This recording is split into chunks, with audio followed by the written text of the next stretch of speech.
돈을 버는 다양한 방법, 재테크 기사와 돈 되는 정보로 투자의 기준을 제시해주는 재테크 노하우 머니쇼 시작합니다. 지난주 금요일 뉴욕 증시 3대 지수 모두 1% 넘게 하락했습니다. 고용 지표가 발표가 됐는데 예상 밖으로 굉장히 좋았습니다. 그에 따라서 오히려 금리 인하 기대감이 꺾였고 10년물 국채 수익률이 또 많이 올랐죠. 네, 그렇습니다. 다우와 나스닥 1.6%, S&P 500은 1.5% 하락했고요. 러셀 2000 지수 같은 경우는 2% 넘는 낙폭이었습니다. 지난 12월 미국의 비농업 일자리가 11월 대비 25만 6천 명 증가, 그리고 실업률은 4.1%로 낮아졌는데 시장 예상보다 훨씬 강한 노동시장이었습니다. 노동시장이 강하고 그래서 일자리도 많이 늘고 사람들이 돈을 많이 벌면 소비도 많이 하고 다 좋은 거 아닐까요? 미국 증시의 이 역설 정말 몇 년째 되고 있는데요. 말인즉슨 연준의 금리 인하 기대감이 떨어졌다고 합니다만 말씀하신 대로 금리가 문제입니다. 10년물 국채 금리가 무려 4.79%까지 장중에 오르다가 4.76%로 마감을 했는데요. 이 4.7 내지 4.75%가 굉장히 크리티컬 레벨이었는데 여기를 쉽게 올라서면서 이제 5% 금리도 염두에 둬야 되는 그런 상황이 되어버렸습니다. 이번 주 또 CPI, PPI 등 또 물가지표 그리고 소매 판매까지 지표들이 많이 대기하고 있는 중입니다. 네, 특히나 장기 기대 인플레이션이 높아지고 있기 때문에 이번 주 발표될 지표도 좀 눈여겨보셔야 될 것 같습니다. 이제 지난주 금요일 국내 증시 양시장 모두 하락했습니다. 코스피는 소폭 하락했고 코스닥 0.7% 내렸습니다. 개인이 순매수를 나타냈습니다만 기관의 매도세가 굉장히 거셌습니다. 코스피 6거래일 만에 하락 전환했지만 2,514는 다행히 지지한 모습이었고 엔비디아 협력 소식이 현대차 기아를 비롯해서 현대차 그룹주 그리고 관련주들이 강세를 나타냈습니다.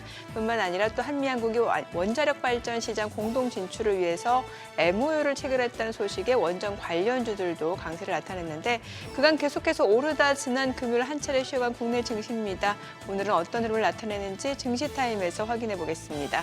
네, 오늘 업종 돋보기에서는 국내외 증시에 영향을 미치는 업종 내 대형주들의 최근 이슈와 함께 주가 흐름 전망해 보겠습니다. 네, 지금 보고 계신 머니쇼는 SBS BG앱과 유튜브에서 실시간 시청이 가능합니다. 더 많은 국내 주식 정보 받아보실 분들은 카카오톡 채널 머니랩 추가하시기 바랍니다. 그럼 먼저 빠르게 돌아가는 글로벌 증시 상황부터 정리해 볼까요? 최주연 아나운서 소식 전해주시죠. 굿모닝 마켓입니다. 새해 들어 좀처럼 힘을 내지 못하고 있는 뉴욕 증시. 고용 보고서가 또다시 시장에 찬물을 끼얹었습니다. 너무 뜨거운 고용 시장에 이제는 금리 동결을 넘어서서 금리 인상론까지 부상하자 시장 투자 심리는 좀처럼 살아나지 못하고 있습니다.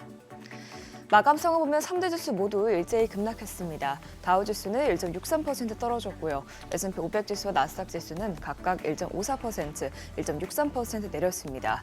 이로써 미국 대선 이후 이어졌던 트럼프 랠리가 사실상 거의 사라졌습니다. 금리 인하 전망이 후퇴하면서 대형 기술주들은 일제히 약세를 보였습니다. 특히 엔비디아는 바이든 행정부가 또다시 AI칩 대중 수출을 제한하려 한다는 소식이 나오면서 3% 급락했고요. 이 여파에 엔비디아뿐만 아니라 반도체주 대부분 약세를 보였습니다. 또 애플도 애플 전문가 거밍치 애널리스트가 올 상반기에 아이폰 중국 출하가 전년 동기 대비해서 6% 감소할 것이라고 전망하자 2% 넘게 떨어졌고요. 나머지 기업들도 모두 하락으로 마감했습니다. 시총 6위부터도 보면 대체로 큰 폭으로 내렸는데요. 다만 메타는 미국 대법원이 틱톡을 금지하는 법안을 지지할 가능성이 높다는 소식에 1% 가까이 상승 마감했습니다. 이번 고용 보고서가 어느 정도로 뜨겁게 나왔는지 우선 살펴보면 지난해 12월 비농업 일자리 수는 전월 대비해서 25만 6천 개 늘어난 것으로 나타났습니다. 월가에서는 약 16만 개 정도 나올 것이라고 예측했었는데 이를 큰 폭으로 웃돌았고요. 이번 발표치는 허리케인과 보잉 파업에 따른 회복된 고용을 포함한 11월 고용보다도 높게 나왔습니다. 또 실업률은 4.2%에서 4.1%로 떨어지면서 이 또한 예상치와 직전치를 하회했는데요. 미국의 자연 실업률이 4.5%인 걸 보면 여전히 미국의 노동시장은 견고하다는 것을 알 수 있었습니다. 이렇게 강한 노동시장 흐름이 재확인되면서 올해 금리 인하 기대감은 큰 폭으로 후퇴했습니다. 월가 투자은행사에서는 금리 인하 전망을 줄줄이 하향 조정했는데요. 골드만삭스와 JP모건은 올해 3차례 인하 예상을 2차례로 줄였고요. 바클레이스는 2차례에서 1차례로, 또 RBC는 3월 인하 가능성을 없애고 올해 금리는 연말까지 동결될 것이라고 전망했습니다. 또 심지어 금리를 올려야 한다는 의견도 나왔었는데 뱅크 오브 아메리카는 연준이 금리를 장기간 동결한 뒤 결국 인상할 것이라고 보고 있다고 밝히면서 하면서 기존 2회 인하 계획을 모두 철회했습니다. 고용이 강한 만큼 물가 압박이라도 좀 줄었으면 하는 바람이 있지만 인플레이션 측면에서도 좋지 않은 데이터가 나왔습니다. 미시간대에서 발표한 1월 소비자 심리지수 예비치에 따르면 인플레이션 기대가 크게 오른 것으로 나왔습니다. 소비자들의 1년 기대 인플레이션은 3.3%로 전달 대비해서 0.5%포인트 급등해 지난해 5월 이후 최고치를 기록했고요. 5년 장기 기대 인플레이션도 0.3%포인트 오르면서 3.3%를 나타냈습니다. 이렇게 인플레이션 기대치가 높게 나온 것은 소비자들이 추후 관세가 크게 오를 것으로 우려하고 있기 때문인데요. 미시간대 측은 소비자들의 3분의 1이 자발적으로 관세에 대해서 언급했다면서 이들은 관세 인상이 소비자에게 전가될 것이라고 보고 있다고 전했습니다. 이미 고공행진을 하고 있던 국채 수익률은 고용보고서 쇼크에 재차 급등했습니다. 10년물 국채금리는 0.08%포인트 올랐고요. 2년물 국채금리는 0.12%포인트 폭등했습니다. 이런 가운데 유가도 치솟으면서 엎친 데 덮친 격으로 인플레이션 우려를 키웠습니다. 미국이 러시아 주요 석유업체를 비롯해서 러시아산 석유를 비밀리에 수송하는 유조선에 대규모 제재에 나섰는데요. 이로 인해서 원유 공급이 줄어들 수 있다는 우려에 유가는 3% 넘게 급등했습니다. WTI와 브렌트유는 각각 배럴당 76달러, 79달러 선에서 마감했습니다. 그러면 이번 한 주는 어떤 점에 주목해야 할까요? 시장의 초점은 다시 인플레이션에 맞춰져 있는 가운데 이번 주는 물가 흐름을 확인시켜줄 여러 데이터들이 나옵니다. 현재 시간 화요일에는 생산자 물가지수, 또 수요일에는 소비자 물가지수가 나오는데요. 만일 이번 주에도 인플레이션 지표가 강하게 나온다면 국채 수익률이 더 튀어오르고 그만큼 뉴욕 증시는 약세 흐름을 이어갈 수 있어 유의하셔야겠습니다. 또 이번 주부터는 은행권 실적 발표를 시작으로 본격적인 어닝 시즌이 막을 올립니다. 현재 팩트셋에서는 S&P 500 기업이 4분기에 강한 이익 성장을 보고할 것을 예상하고 있는데요. 이번 어닝 시즌이 뉴욕 증시의 하락세를 끝낸 모멘텀으로 작용할 수 있을지 지켜보시죠. 이제 금리 인하 기대감이 크게 후퇴한 만큼 당분간은 지표 하나로 연준의 금리 인하 속도가 달라지지 않을 것이라는 지적들이 여러 나오고 있는데요. 이 점 유의하시면서 포트폴리오 세우시면 좋을 것 같습니다. 굿모닝 마켓이었습니다.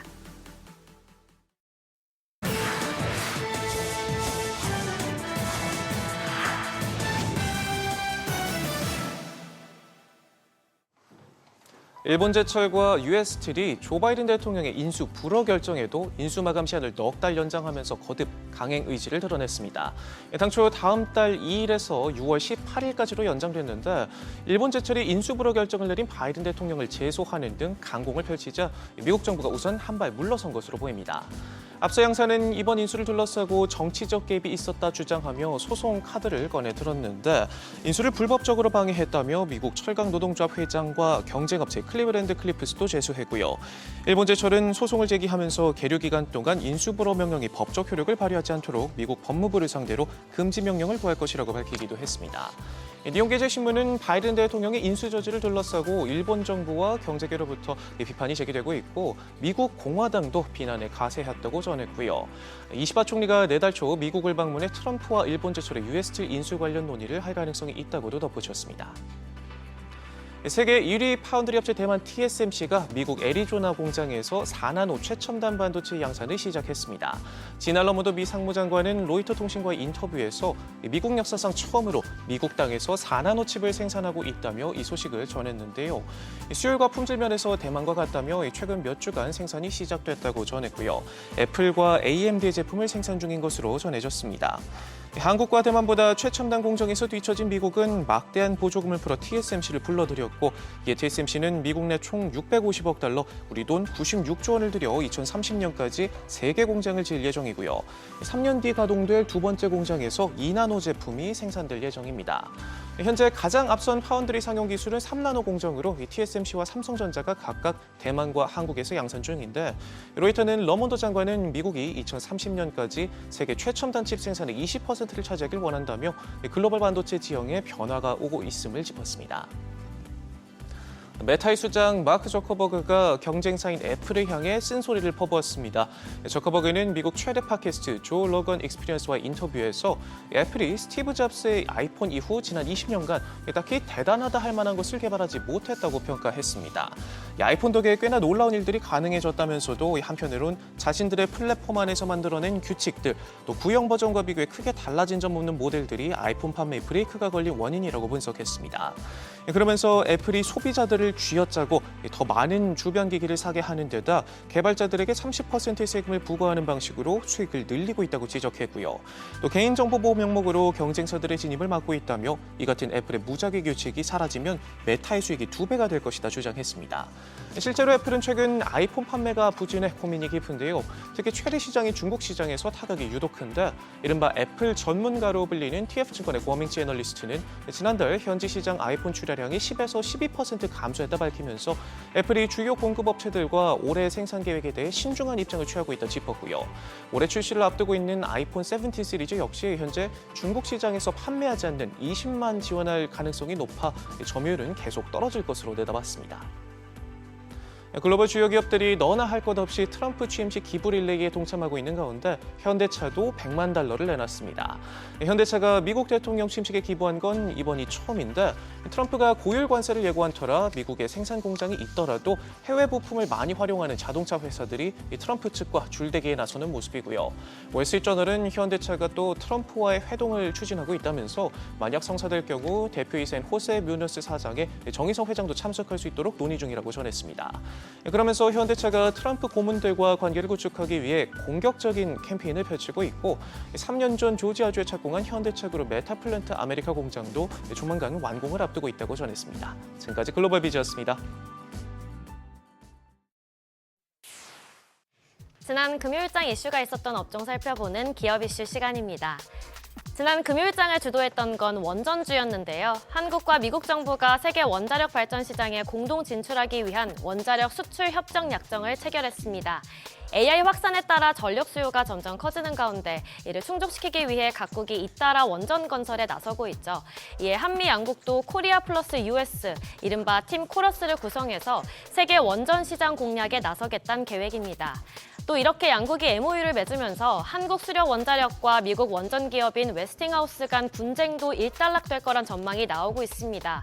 한수원의 체코 원전 본계약과 관련해서 웨스팅하우스가 자사의 기술이 쓰였다며 어깃장을 놓던 상황이었는데요. 이에 관해 앞으로 문제를 제기하지 않기로 하면서 체코 원전 사업이 정상적으로 진행될 거란 기대감도 반영되고 있습니다. 이에 관련주들이 모두 크게 올랐는데 오르비텍이 13.28%, BHI가 10.45% 올랐고요. 우진엔텍이 9.87%, 태광이 8% 넘게 올랐고 두산 에너빌리티가 6% 넘게 시세 분출했습니다. 전력 설비주도 오늘 탄력을 받았습니다.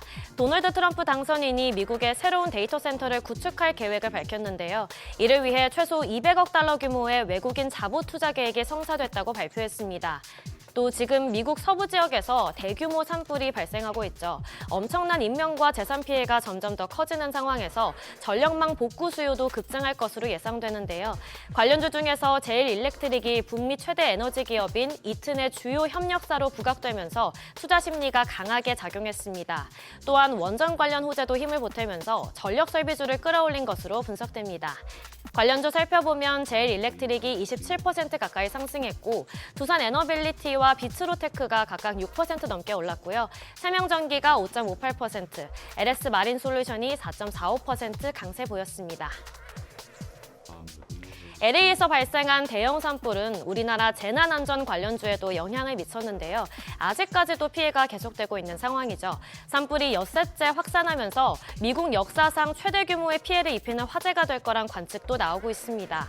그러면서 국내 증시에서 소방설비 전문 기업인 파라텍이 급등했는데요. 미국 소방기업과 소방제품 관련 MOU를 체결했고 또 북미 판매 네트워크를 확장한 만큼 더욱 강세를 보인 것으로 분석됩니다. 특히 파라텍의 스프링클러 제품이 아시아 최초로 미국 전성 인증인 FM 인증을 획득한 점도 투자 심리를 자극한 것으로 풀이됩니다. 마감 상황 보면 파라텍이 24.82% 올랐고 인콘이 13.65%, 현대 에버다임이 8.24% 올랐고요. 히림이 4% 넘게, 유엔젤이 3.71% 상승했습니다. 마지막으로 자동차 관련주도 시세 분출했는데요. 현대차와 엔비디아가 모빌리티 혁신을 위한 전략적 파트너십을 맺었습니다.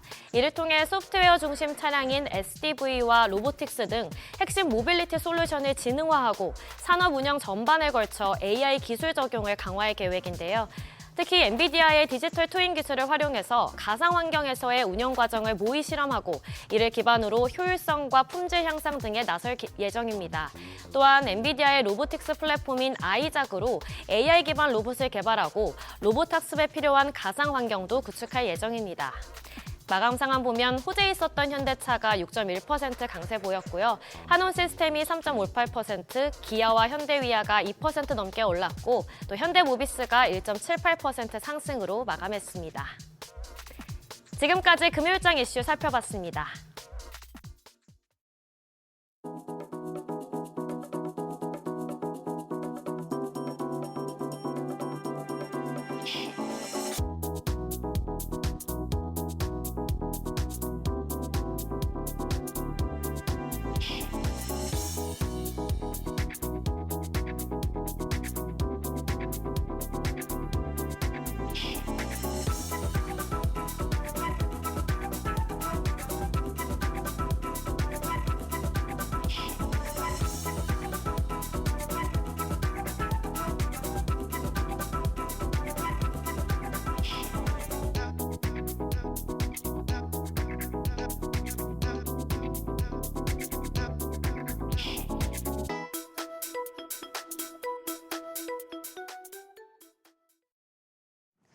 신년 랠리를 이어가던 국내 증시, 지난주 마지막 거래일에는 쉬어가는 양상이었습니다.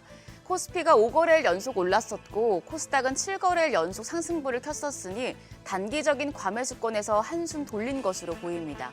이제 운동을 할 때 실력을 키우려면 중간중간에 충분한 휴식을 갖는 게 중요하다고 하죠. 우리 시장도 상승 랠리를 이어가기 위한 적당한 하락이었는지 전 거래일 복귀하면서 이번 주 준비하겠습니다. 지난주 금요일 코스피는 0.24% 약세였고 코스닥 0.78% 하락했습니다. 그간 코스피보다 코스닥 쪽 상승폭이 더 컸던 만큼 하락폭도 더 깊었습니다. 시장은 연속 상승에 따른 부담감과 연준 인사들의 매파적인 발언이 하방 압력으로 작용했습니다. 수급적으로는 5거래일 연속 순매수를 이어가던 외국인이 매도로 전환했습니다. 다만 금액은 크지 않았는데요. 16억 원은 순매도였고요. 그리고 이어서 기관이 3,976억 원 매도 5위 기록했습니다. 개인만 3,381억 원 순매수했습니다. 코스닥 시장에서도 메이저 수급 주체의 양매도가 나왔습니다. 외국인은 1,200억 원 넘는 매도 5위 기록했고 기관도 1,067억 원 순매도했습니다. 개인만 홀로 2,248억 원 사자세 보여줬습니다. 시가총액 상위 종목 대체로 약했습니다. 현대차 그룹주만 선방했는데요. 현대차가 6.1% 상승세 시현했고 기아가 2.23% 강세 기록했습니다. 현대차가 엔비디아와 AI 소프트웨어 중심 차량 등 미래 모빌리티 분야에 대한 파트너십을 체결했다는 소식에 영향을 받았습니다. 그리고 KB금융이 1.27% 올랐는데 미국 국채금리 상승 영향이 있었습니다. 다만 반도체 투톱 모두 내렸고요. LG에너지솔루션이 2.79% 추가 조정을 받았습니다. 부진한 실적 공개 이후에 2차 전지단의 약세를 주도했습니다. 코스닥 시총 상위 종목에서는 일부 헬스케어 섹터만 소폭 올랐고 2차 전지 대표주들이 크게 빠졌습니다. 알테오젠과 HLB, 클래시스 1% 내외로 상승했습니다. 반면에 에코프로비엠이 8.6%, 에코프로가 3.7%, 그리고 엔캠이 4.5% 낙폭을 기록했습니다. 단기 급등에 따른 매물이 출회된 영향이었습니다. 환율은 올랐습니다. 정기장 마감 시간 달러 기준 4원 50전 올라서 1,465원의 거래를 마쳤습니다. 장중 달러화가 추가 강세를 보여주고 또 위안화가 다시 약세를 보이면서 환율을 밀어 올렸습니다. 이후에 환율 다시 1,470원대를 돌파했습니다. 미국에서 12월 고용 보고서가 예상보다 강하게 나오자 달러 인덱스가 한때 110선까지 근접하는 등 초강세를 보인 데 따른 겁니다. 오늘 새벽 6시 기준 역외환율은 1,473원 10전인데요. 오늘 외환시장 강하게 문을 열겠습니다. 환율 상승에 따른 외국인 수급 이탈에 대한 부담감 안고 대응하셔야겠습니다. 이번 주 국내 증시는 여러 매크로 이슈와 테마성 이벤트들을 소화하며 바쁜 한 주를 보내겠습니다. 오는 20일 트럼프 대통령 당선인의 취임을 앞두고 빠른 순환매가 나타날 것이란 전망이 나오는데요. 특히 현지 시간 오늘부터 16일까지 열리는 JP모건 헬스케어 컨퍼런스에 주목해 보셔야겠습니다. 세계 최대 제약바이오 컨퍼런스로 참가하는 국내 기업들에는 큰 모멘텀으로 작용하겠습니다.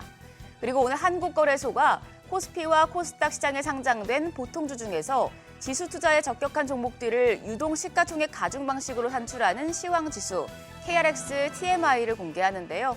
주식수를 기반으로 한다는 점에서 유용한 투자 지표가 될 것이라는 기대가 나오고 있습니다.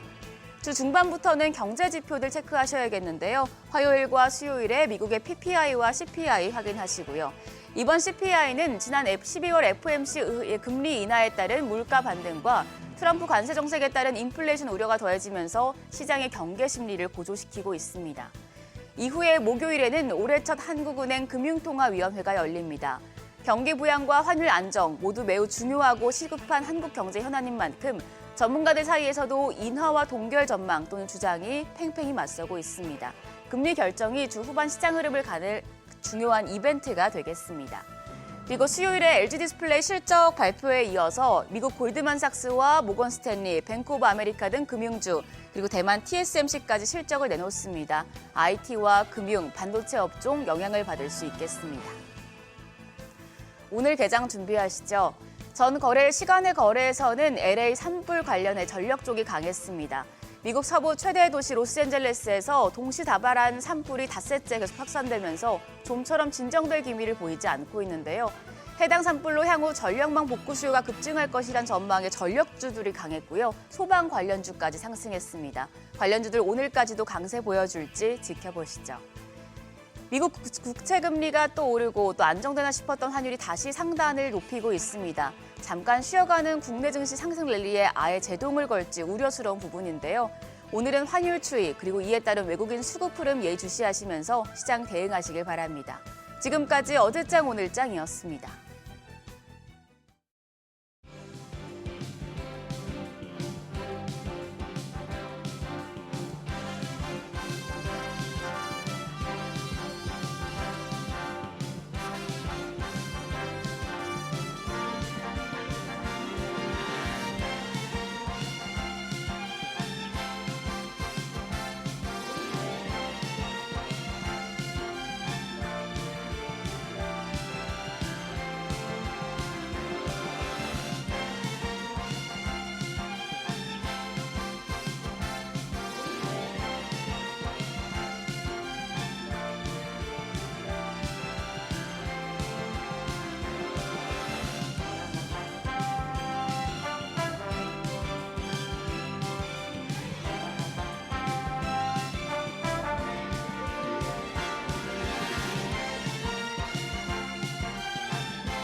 네, 현재 시각 8시 24분 향해 갑니다. 지금 보고 계신 머니쇼는 SBS BJ과 유튜브에서 실시간 시청이 가능합니다.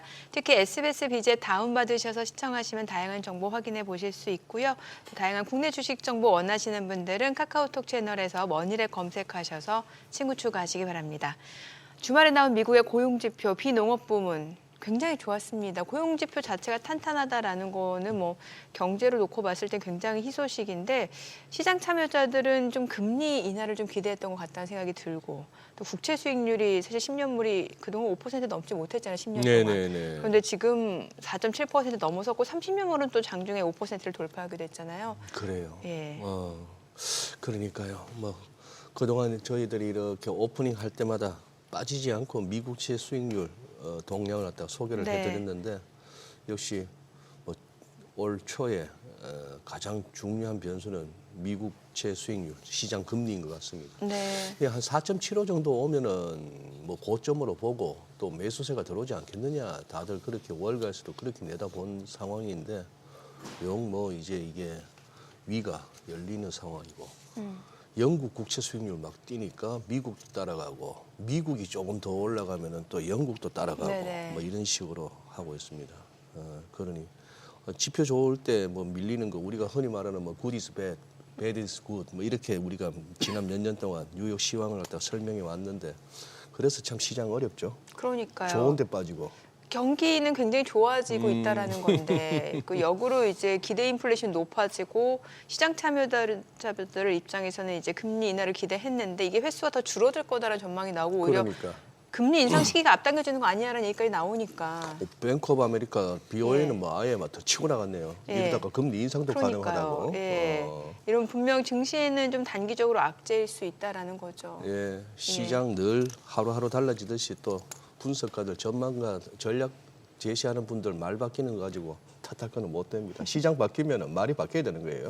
그럼 이제 시장 상황에 빠르게 또 대응을 해야죠. 맞습니다. 예. 오늘 이분 모셔보겠습니다. 그레너리 투자자문 이완수 대표님 함께합니다. 어서 오세요. 네, 어서 오십시오, 안녕하십니까. 대표님. 네. 예. 저희 뭐 정민앵커하고 이렇게 뭐 답 없는 얘기를 서로 하고 있었습니다. 아니 좋은데 왜 빠져요? 뭐 하루 이틀 된 일은 아닙니다만 미국장. 네네.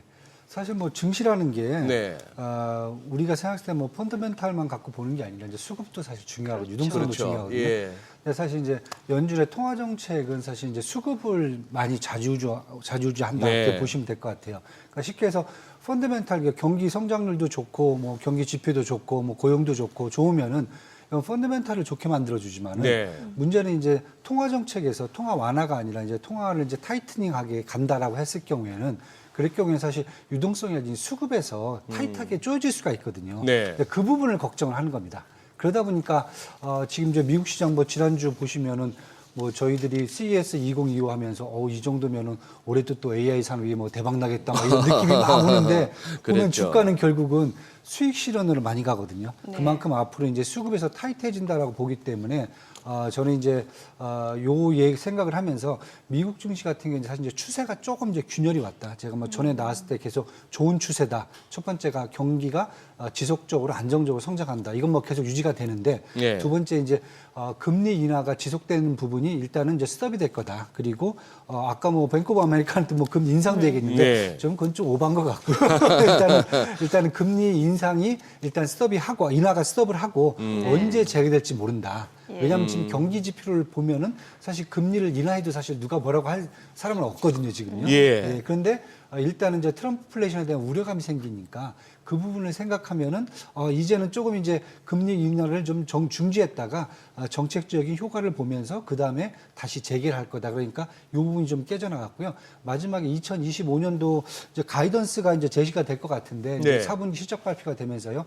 생각만큼 2024년보다는 높지는 않을 거다. 왜냐하면 이미 주가가 고평가된 상태이기 때문에 가이던스도 좀 약간 상승폭이 좀 둔화될 수 있다. 이런 부분이 지금 되고 있어 갖고 결국은 시장이 좀 이제 수익 실현을 좀 하고 미국 같은 경우에는 네. 그다음에 트럼프 2기 행정부 시작하면서 정책적인 부분들이 어떻게 나올지를 좀 지켜보는 타이밍으로 갈 거다. 이렇게 지금 보여지고 있습니다. 그래서 미국 주식 같은 경우는 이제 S&P라든지 나스닥 보시면 이제 최근 한 달 정도 이제 사실 박스권에서 움직이는 모습이거든요. 그렇습니다. 그래서 예. 당분간은 이제 관망세를 보이면서 박스권에서 움직이지 않겠느냐. 이렇게 지금 보고 있습니다. 좀 네. 전에 나온 그 페드워치 표는 보니까 진짜 시장도 발빠르게 대응하네요. 아까 그 표를 봐서는 내년 뭐 6월 FMC나 갔어야 한 번쯤 내릴까 이런 분위기잖아요. 네, 지금 맞습니다. 보시면 1월, 3월, 5월 전부 다 네. 동결 쪽에 더 배팅을 네네. 하고 있는. 6월쯤 돼야 이제 뭐 반반 한 50% 글쎄. 이렇게 좀 네, 얘기를 하는데 네. 이제 그 정도로 사실 시장에서 보는 게 일단은 정책적 효과를 1분기 정도는 지켜봐야 그래야 1분기까지 뭐 1, 2, 3월 달이잖아요. 네. 그 지표가 사실 4월 달에 나오기 때문에 5월 달에 아마 패드가 좀 반응을 하고 그다음에 6월 달 정도 돼서는 만약에 시장이 생각했던 우려감보다는 전반적으로 경기 지표가 안정되고 인플레이션도 좀 둔화되고 이렇게 한다면은 다시 이제 금리가 이제 인하되는 게 재개될 수 있다. 그렇다고 보면은 시장에서 기대하는 것은 한 6월 달 정도에 재개될 수 있다. 그렇게 지금 보는 것 같습니다. 지금. 네. 지금 저희 앞서서 간단하게 얘기를 했던 그 10년물 국채 수익률 얘기 좀 여쭤볼게요. 지금 4.7을 넘어섰고 30년물은 이제 장중에 5%를 돌파했단 말이죠. 근데 소장님도 이거 굉장히 크리티컬한 포인트라는 말씀을 주셨는데 네. 이게 이제 10년물 5%도 머지 않았다는 얘기가 나오는데 이게 사실 그동안 10년 동안 넘지는 않았던 네, 맞습니다. 선이란 말이죠. 네, 이게 왜 중요한지 좀 알려주세요. 일단 두 가지 측면에서 제가 예. 하나 말씀을 드릴게요. 네. 첫 번째는 일단은 트럼프 프레지던시라는 우려감이 있어요. 그러니까 잘못하면 이제 인플레이션이 올라갈 수가 있다. 트럼프 취임 그렇죠? 이후에. 네. 예, 그렇다 보니까 이제 국채 금리가 이제 올라가는 모습이죠. 네. 근데 또 하나는 이제 이거 말고 이제 요즘 많이 얘기 안 하는데 사실 이제 한 약 6개월 전만 해도 장단기 금리가 역전이 돼 있었어요. 미국이. 그랬죠. 예, 왜 장단기 금리 역전되냐면 앞으로 경기가 침체로 갈 거다라고 했을 때는 장단기 수익률이 이렇게 반대로 꺾이거든요. 네. 그게 사실은 작년 연말이죠. 한 12월 달 되면서 역전 현상이 해소가 됐어요. 맞아요. 왜냐하면 예. 지금 보시면 누가 지금 미국 경기가 침체로 간다고 얘기하는 사람 없잖아요. 그런 얘기했다가 왕따 당합니다. 지금 네, 시장에서. 네, 네. 지금 다들 이제 경기는 지속적으로 안정적으로 성장한다. 그러면은 쉽게 해서 국채 수익률이 장단기 금리 역전 현상은 해소가 됩니다. 그리고 지금 이제 기준금리가 4.5%란 말이에요. 네. 그럼 단기 금리들이죠. 예. 그럼 1년짜리 뭐 2년짜리 이런 것들은 한 4.3%, 4.2%까지 떨어집니다. 네. 뭐 4.5%보다 조금 그렇죠. 낮은. 그래서 12월 달에 보니까 12월 16일 FOMC가 기준금리를 내리니까 네. 단기 금리는 다 내렸어요. 내렸어요. 네. 내렸습니다. 그럼 반대로 그동안 역전 현상으로 낮게 유지가 됐던 장기 금리들은 다시 올라가게 됩니다. 반대로. 네. 특히 이제 한 5년물이 4.5 기준금리에 맞춰졌고요. 예. 그다음에 10년물이 한 4.7%, 그다음에 20년물이 한 4.9%, 30년물이 5%. 쉽게 해서 저는 이렇게 됐던 금리가 이제 이렇게 장단기 금리가 역전 현상이 해소가 된 겁니다. 네. 그래서 저는 지금 이 국채 금리가 문제가 됐다는 게 아니라 예. 그동안 사실 비정상적인 시장이 이제 해소가 된 걸로 저는 보고요. 아까 말씀하신 4.7% 10년물짜리가 네. 조금 이제 그 크리티컬한 포인트다. 저도 좀 맞게 봅니다. 왜냐하면은 지금 4.5를 기준으로 해갖고 기준으로 4.5잖아요. 예. 단기 금리 그 밑에 금리하고 예. 그 위에 금리가 한 20bp에서 30bp 정도 차이가 나거든요. 네. 그 정도 본다면은 아마 10년물 국채 금리 정도는 한 4.7에서 8%. 요 정도가 저는 이제 가장 고점으로 찍지 않겠느냐. 그리고 뭐 지금 이미 뭐 20년물이 거의 5%에 와 있기 때문에 네. 그 정도면은 역전 현상이 충분히 해소됐다. 저는 이제 그렇게 보고요. 그다음에 이 정도면은 앞으로 트럼프플레이션에 대한 반영도 제대로 되고 있다. 네, 이렇게 지금 저는 보고 있습니다. 그러니 대표님 말씀하신 말대로 어떻게 뭐 크게 걱정하기보다 어떻게 보면 비정상이었던 장단기 금리 역전이 해소되었고 그래서 기준금리 연준의 기준금리 상단으로 지금 4.5 네. 거기서 10년물이 뭐 한 4.76, 4.8 네. 충분히 그럼요. 그게 맞는 뭐 거죠. 그게 맞는 레벨인데 그 정도까지는 좋은데 이러다 이게 10년물에서 5%를 넘고 있는 식으로 가면 이제 뭔가 채권 시장 내에 뭔가 문제가 생긴 거죠. 그렇죠. 그때는 만약에 네. 시장의 경기 지표, 특히 인플레이션 지표가 예. 더 크게 상승할 수 있다. 둔화가 아니라 우리가 생각했던 우려감이 현실화될 수가 있다. 그다음에 미국의 재정 적자죠. 재정 적자가 사실 트럼프 행정부는 지금 자기들은 충분히 줄일 수 있다고 얘기하는데 네. 그건 여러 가지 방법들을 내놨잖아요. 네. 그런데 그렇지 않고 재정 적자가 확대된다라고 했을 경우에는 아까도 제가 계속 말씀드리지만은 연준이 계속 좀 정책적인 부분을 지금 확인을 할 거란 말이에요. 확인했는데 이게 아니다라고 봤을 때는 사실 아까 이 뱅크 오브 아메리카 얘기했듯이 사실은 가장 안 좋은 케이스는 하반기 때 기준금리를 또 올릴 수 있다는 부분이죠. 만약에 그러한 가능성이 커진다라고 네. 했을 경우는 사실 5%가 넘어갈 수가 있는 거고요. 10년물이 저는 이제 그 포인트가 아마 한 3월 달 FOMC가 되지 않겠느냐. 왜 3월 달 정도가 되면은 1월 달, 2월 달 정도에 기본적인 이제 경기 지표들이 나올 거거든요. 네. 나오고 그다음에 3월 달에 또 이제 점도표가 나올 겁니다. 왜냐하면 3, 6, 9, 12월 달 이렇게 FOMC가 경기 전망이라든지 점도표를 다 수정을 하거든요. 3월 달에 그럼 점도표가 어떻게 수정될 건지 요것까지 한번 지켜보면은 그때쯤에서 만약에 시장이 생각했던 것보다 트럼프 행정부가 조금 이제 기대하고 좀 다르게 간다라고 했을 경우에는 분명히 저는 이제 그때부터는 시장 충격이 좀 올 수 있다. 그래서 지금은 그냥 우려감만 있기 때문에 약간 플럭추에이션 하는 그런 부분이지 이게 우리가 생각했듯이 막 환율도 뭐 115까지 달러 인덱스도 막 115까지 보더라고요. 지금 네네. 109까지 올라왔는데도 네. 115까지 봐요. 그런 얘기가 있는데 얘기가. 그 정도가 되려면은 제가 아까 말씀드렸지 금리를 아마 3월 달부터 점도표라든지 시장 전망치가 다 바뀌어야 된다. 네. 예, 그러려면 네. 조금 더 있어야 된다. 저는 이렇게 지금 보고 있습니다. 그 말씀하신 시장의 기대와 다르게 트럼프 행정부가 움직인다라면이라는 내용이 네. 트럼프는 지금 선별 관세가 아니라 보편 관세 얘기를 했단 그쵸. 말이죠. 네, 네, 그런데 네. 시장의 기대는 말만 그렇게 할 것이고 실제로 보편 관세 부과 안 할 것이다. 이게 시장의 기대인가요, 그러면? 아니죠. 그러면요? 지금 저 사실 시장의 기대치는 예. 보편 관세라는 게 사실은 그냥 무조건 한 번에 다 부과를 하는 방법도 있겠지만은 예. 국가별로 또 순차적으로 할 수도 있거든요.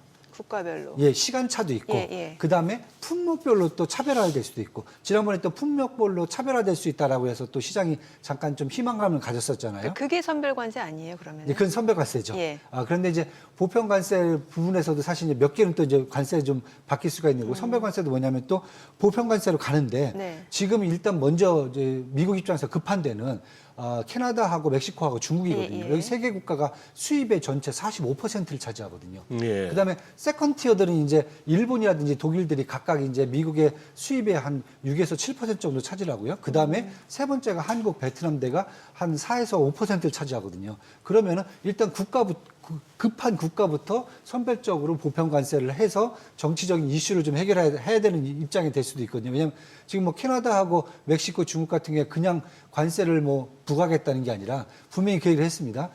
불법 이민 문제라든지 아니면 불법적 마약성 이런 약품들이 네. 이쪽 국경을 통해서 들어오는데 예. 이런 문제들이 너희가 해결할 때까지 우리는 보편 관세를 붙잡고 있겠다는 얘기를 했었거든요.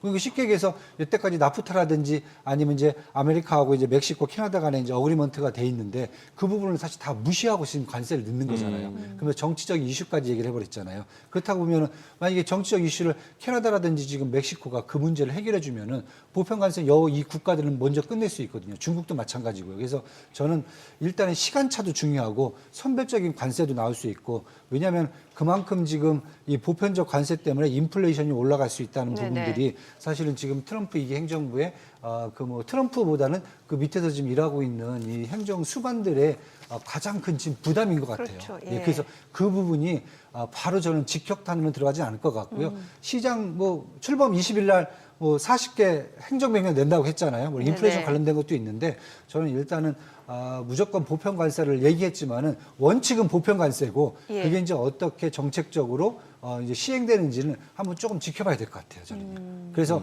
시장에서 지금 얘기한 게 두 가지입니다. 그냥 무조건 그냥 보편 관세 보면서 이렇게 간다는 우려감이 있는 거고요. 아니면은 그 부분을 좀 유연하게 대처할 수 있다. 왜냐하면 네. 거기 아는 게 일론 머스크라든지 이런 분들이 뭐 무조건 제가 봤을 때는 거기다 대고서나 그냥 지금 그리고 재무부 장관이라든지 상무부 장관 다들 지금 금융가 출신들이거든요. 예. 그렇다 보니까 쉽게 이분들이 그냥 저희가 생각하듯이 보편 관세를 그냥 때리진 않을 거다. 저는 이제 그렇게 보고 있습니다. 이 다음 그거 넘어가기 전에 한번 이 대표님은 이 부분 어떻게 한번 답을 주실 수가 있는지 저는 이게 누가 물으면 답을 못 하겠어요. 네. 중국, 네. 중국도 나름대로 국채를 발행하는데 10년물 기준으로 네. 네. 이게 2013년 말 2014년 초 네. 그러니까 지금으로부터 한 12년, 11년 전에 딱 지금 미국 레벨이었습니다. 4.7, 네, 그쵸. 4.6 이렇게 하던 게 주구장창 떨어져서 지금 10년물 중국이 1.62%. 네. 아니 왜 이렇게 떨어지죠? 미국은 아니 중국은. 중국이요? 네. 다들 이제 뭐 그런 얘기를 말씀하시는데 네. 인플레이션이 일단 되게 중국은 낮아요. 그러니까 CPI 소비자 물가 지수가 네. 지난달도 전년 대비해서 0.2%가 증가했어요. 예. 그다음에 PPI죠. 예. 생산자 물가는 마이너스 1.2%예요. 예. 그만큼 지금 중국 경제는 인플레이션이 되게 낮은 상태에서 성장률은 당연히 지금 한 올해 같은 경우 한 4.5% 정도로 2024년도죠. 한 4.2%는 이제 충분히 나온다고 4.5% 충분히 나온다고 얘기를 하고 있어요. 그러니까 어떻게 보면은 인플레이션은 되게 낮은데 성장률은 되게 높게 나오는 상황. 네. 그러니까 뭐 정부가 갖다 돈을 쏟아 붓고 있다는 얘기예요. 쉽게 얘기해서 지금 예, 그런 상태고 국채라는 것은 사실 거기에 맞춰줘야 되는 거거든요. 네. 인플레이션에 맞춰주는 예. 거기 때문에 그 정도 나오는 게 맞고요. 어떤 분들은 그런 얘기, 이제 중국 저거 0.2% 마이너스 1.2% 저거 지표 저거 조각한 거 아니야? 막 그런 얘기 하는데 어떻게 인플레이션이 0.2가 나올 수가 있어? 그 말씀을 하시거든요. 네. 근데 맞고요. 왜냐면은 저도 공감은 하는 게 저희 저 아내랑 저 딸내미 저 뭡니까 뭐 시인 들여다보고 뭐 알리 테무 해갖고 오는 거 보면 가격 보면 황당합니다. 황당하죠. 네. 왜냐면 뭐 거기는 인플레가 아니라 디플레 걱정해야 돼요. 디플레 걱정할 때죠. 네. 다른 것보다 사실 이제 중국 같은 인플레이션이 이렇게 낮은 게 사실 유가 부분에서 이제 러시아 제품을 갖다 쓰다 보니까 러시아산. 예, 워낙 싸게 지금 일단 유가가 들어와요. 네. 그다음에 중국이 사실 알고 보면 전 세계 자원부국이에요. 그러니까 그러니까 그 석유도 다 나오잖아요. 근데 예. 석유는 많이 안 나올 뿐이고 네. 뭐 보면은 뭐 리튬이라든지 모든 뭐 전 세계 광물에 보고거든요. 그러다 보니까 우리하고 좀 틀립니다. 우리는 수입을 해갖고 만들어갖고 팔다 보니까 이 인플레이션 이런 것 부분들이 크잖아요. 예. 근데 미국 같은 경우는 사실 지금 유가가 높게 나오니까 큰데 중국 같은 경우는 사실 전반적인 글로벌 원자재라든지 이런 부분들이라든지 아니면 유가 이런 것들 되게 지금 싸게 공급을 받아요. 그리고 그걸 갖고 제품을 만든단 말이에요. 그러니까 싸게 나와요, 제품이. 그러니까 전기차가 우리가 이제 비아디 얘기를 할 때, 야, 저게 어떻게 저렇게 쌀 수가 있어요? 정부 보조금 받아서 엄청나게 싼 거 아니야?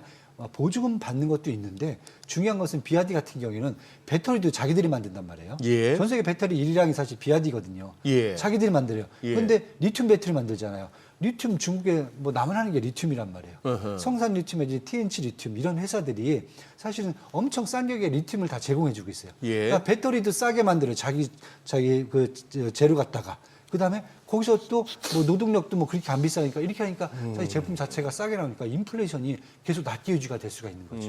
그래서 저는 그래서 중국이 사실은 이번에 얘기를 계속 하는 게 사실은 그 국채 수익률이 사실은 맞고요. 그다음에 이번에 그것 때문에 중국 정부가 지금 얘기한 게 올해 2025년도 내수 부양을 위해서 지금 3조 위안의 특별국채 발행을 지금 장기국채거든요. 예. 지금 이미 승인을 했어요. 3조 위안이면은 우리나라 돈은 한 600조 원이거든요. 그럼 우리나라 1년치 예산입니다. 그러니까요. 근데 그게 가능한 게 지금 국채 금리가 1%대단 말이에요. 그게 가능해지는 겁니다. 그러면 한 발 더 나가 보시죠. 네. 우리도 네.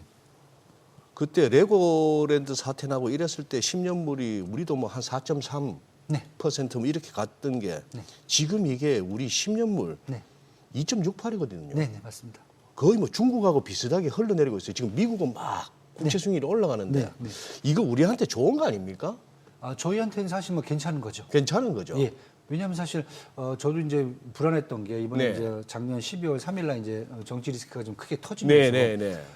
외국인들의 이제 국내 시장에서 주식, 채권, 부동산에서 이제 자금 유출을 이제 가장 크게 걱정을 했거든요. 저는 던질까봐 걱정했거든요. 예. 저는 이제 걱정을 좀 많이 했는데 사실 좀 던졌어요. 그래 던져갖고 한 1주, 2주 정도는 국내 국채 수익률이 사실 이제 올라가는 좀, 모습이었거든요. 맞아요. 그래서 야 이러다가 그 경제 위기도 올 수 있겠다라고 이야기가 됐는데 일단 이제 그 이후로 뭐 한국은행부터 시작해서 이제 물론 뭐 이 금융 안정자금도 계속 투입이 되고 이러다 보니까 좀 시장도 안정화됐고 그다음에 하느니 이제 1월 16일 날 사실 이제 기준금리 인하 가능성이 되게 높아졌거든요. 네. 그러다 보니까 기관들의 이제 그 채권 매수 자금들이 막 들어오는 거죠. 아하, 좀 예. 담아야 되니까. 그렇죠. 그리고 우리나라 같은 경우는 장단기 금리가 역전 현상은 없었어요. 네네. 그러다 보니까 금리를 내리게 되면은 단기 금리든지 중기, 장기 금리가 다 내려올 수 있는 그러한 여지가 충분합니다.